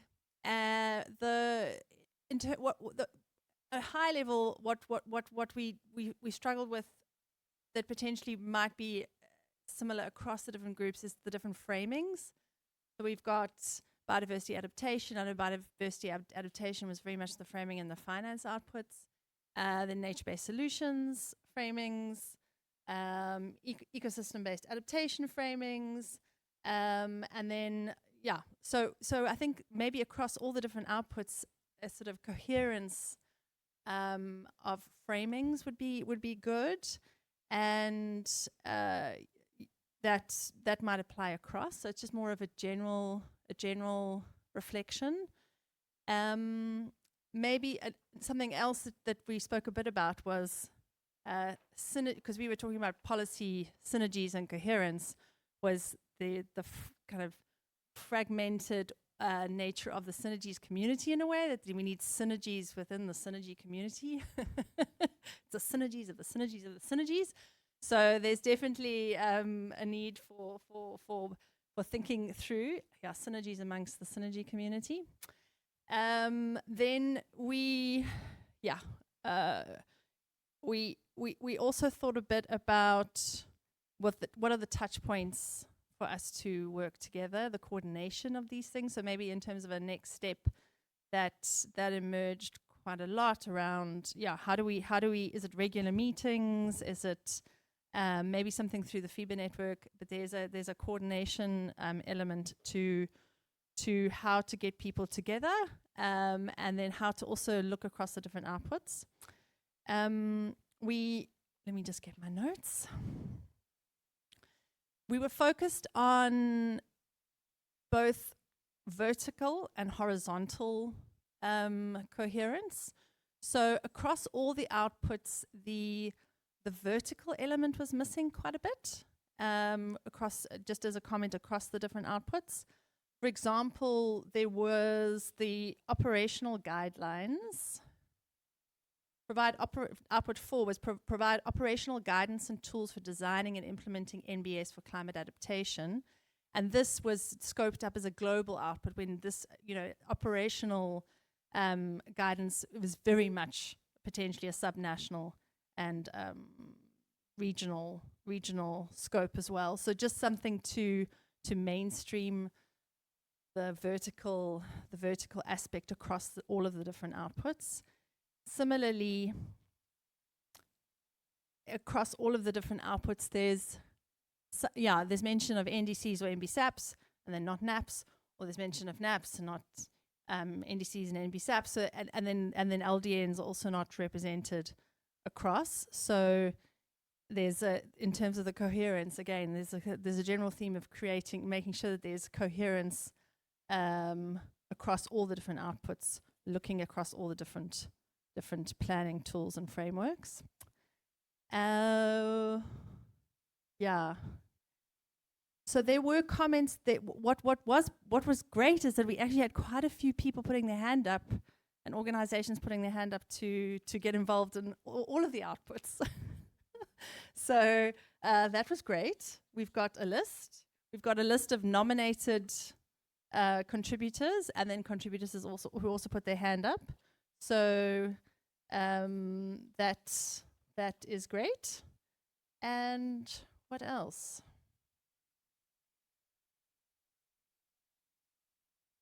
I think that's what I've got. Cool. Perfect. Thank you so much.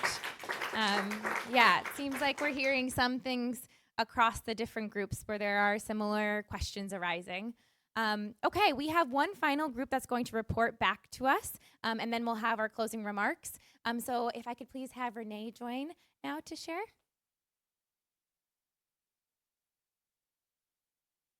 Thank you. Hello. So bear with me until the break. We were a certain number of persons working on Action Lamp 4, so embedding inclusive and participatory decision-making, governance, and design in adaptation, planning, and implementation. So first of all, everyone was happy to discuss the topic and to sense that the topic is recognized as being essential. But though the women representation of our group was very high, different ages also, we were speaking of ensuring inclusive governance, IPLCs, women's, youth. Well, there was one major group missing. We had no representatives from Indigenous people or local communities directly affected. So bear with us. I'm happy to see that we weren't the only group struggling with the outputs, the time frames that seemed very, very, very short, and also to understand why these outputs and why not other outputs. So the two outputs that were proposed, this is not mine, sorry. So the first output really to embed inclusive governance and decision making was to develop a common framework for inclusive participation by Indigenous peoples and traditional and local communities in biodiversity adaptation governance, and deploying it within a certain number of countries initially. So we struggle with a bit of the wording in here because we were wondering, well, why a framework?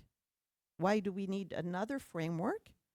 Maybe if the actual frameworks are not working, maybe we should be looking at those. There was quite some discussion also around the word common. So how common can this framework be, knowing that there is not one local community and not one First Nation either? So a great variety here also. And also, well, speaking of inclusive participation, led us also to discuss the next output, which deals with establishing gender responsive and IPLC participation indicators in national monitoring, evaluation, and learning systems to track inclusion in biodiversity adaptation implementation. So you remember the first output also mentioned inclusive participation. You'll say, okay, inclusive participation. When you're participating, are you included? And why indicators only on participation? Maybe we should be focusing on indicators that actually show decision-making that is shared, for example. So discuss about many of the elements that would probably lead to strengthened indicators or other types of outputs. So our group felt that maybe the outputs that were proposed as is were not the best ones to really embed inclusive governance in decision making. We did identify next steps, which could maybe work around the outputs to clarify them. So first of all, mapping what works. So mapping both initiatives, actors, organizations, indigenous groups, and so on, but also mapping and identifying lessons learned. There are things that are working with regards to decision making, inclusive governance, at different levels of governance also, not only national, but regional, local, and so on. So different experiences that are working. Why are they working? What are the conditions of success for the decision making to be actually shared and inclusive? This mapping being done, of course, to discuss outputs and to identify indicators, well, this should be done directly with indigenous people, representatives of local communities, and so on. So this would probably lead to more specific outputs and to indicators that speak directly to the persons, well, we're trying to reach out to. So we have tried to be the voice of people we know on the ground, but we are our voice, we're not their voice. And yes. Another point that did come out is that we have specific outputs here for this topic, but why not also make sure that this type of inclusive decision making is included in other outputs? So specific outputs, but also ensuring that it is adequately integrated elsewhere, focusing on how this can be done in the different spheres of activity. We also spoke of, there are different constraints that or barriers that that are obstacles to the effective decision making, or that are obstacles to inclusive governance. And so, well, we have to address these constraints and concerns and obstacles, and also making sure that if we're speaking of having a new framework or measuring new indicators, that the indicators actually make sense for the people we're trying to reach out to. And also making sure that the burden of measuring or implementing these aspects does not always land on the persons that are often most vulnerable or most marginalized. So making sure that it's not an additional burden, and also making sure that the benefits are understood in the same manner for the different people involved around the table, and that the benefits are those are reaching the ones that we're intended to reach. So if we're speaking of value and benefits, to make sure that we're understanding things with the right vocabulary. So making sure that we value knowledge systems with an S at the end, and that we recognize that value can mean something very different for many different people. So I would say that was more or less the essence of what was discussed and the potential next steps and potential groups to invite. Thank you.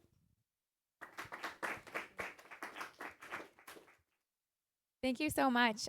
There were so many great reflections and insights from all the groups, so we really appreciate you taking the time to brainstorm collectively and then to come back and share your thoughts. And we'll be consolidating all of this information so we can see now what we do next. And now we're at our final part of the session, which is our closing remarks from Ali before we go to our networking celebration. So, Ali, to you. Thank you, Emily. Just very quickly, 1 minute of more of your time. First, well, these are not inept objectives or, those. These are for access to bar, which we are just facilitating. So that group defined those, and the purpose was here, mostly our policy focal points attend policy discourses. They define, they develop policy and all those, and that policy then becomes part of the COP decisions. COP decisions then inform investment, and then investment defines how action has the money or not, or which action should be prioritized. So what we are trying to do here, ENACT is, and IUCN is just facilitating that group, but we are bringing that beyond policymakers, because they discussed, they came up with this language. We just sort of, okay, what group decisions are, that language. So you can see, because when you found it so difficult to decipher and then to see what to discuss and all that, that's the language of the policymakers. That's what they take forward, and then the whole ripple impact of that. So how to inform that process, where to break it, where to bring voices of the practitioners who are working on the field. They know what is happening, what is the challenges, and how to inform. So that is this attempt. So it's very natural. You found it challenging, difficult, but that's where, if we will not break that culture of silence or whatever, the voices remain in side events and they do not inform the focal points who are taking it forward. So this attempt is that, So thank you for bearing with us, going through this pain together, what is there and what is, and this will help us to inform them, look, you are operating at a level where, it's not talking to the people who are working on ground. So how to do it? And we cannot do it alone. We can just provide that platform where these voices can inform that. But that will still remain a challenge, because we need to have a critical mass to change those. So please, when you go back, see whatever you can. We will try our level best, because we are one of so many others, 40, 50 organizations working and facilitating that process. But we will try to do that. And this information, if Turkey also picked up, which you have seen, that climate resilience, implementation, finance, those are their priorities, along with some electrification and other. They announced their impact focused area day before yesterday. So please have a look. So we need to keep informing those processes. So thanks a lot for your time, patience, and working on these things.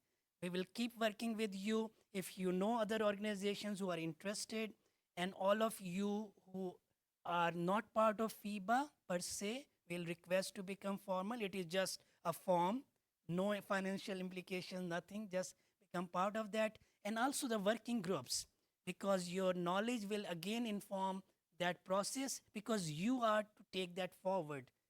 We will keep playing that role. Those working groups feed into policy and investment processes.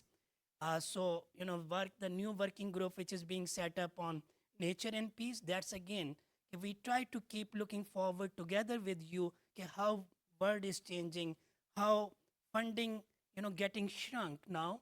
We all know that. And EBA, nature-based solution for adaptation, that's one area where most of the donors can tick mark also and can inform, influence their international commitments in all three areas, land degradation, biodiversity, climate change. So that needs to be promoted, so that that remains a priority, where you all can keep working what you are doing in NBS for adaptation. So thank you very much for these sessions. Now we were off to networking downstairs, where we had lunch, right? Just next to that. Yeah, on the right side when you enter that, and that will be networking and with some drinks and other. Thanks a lot.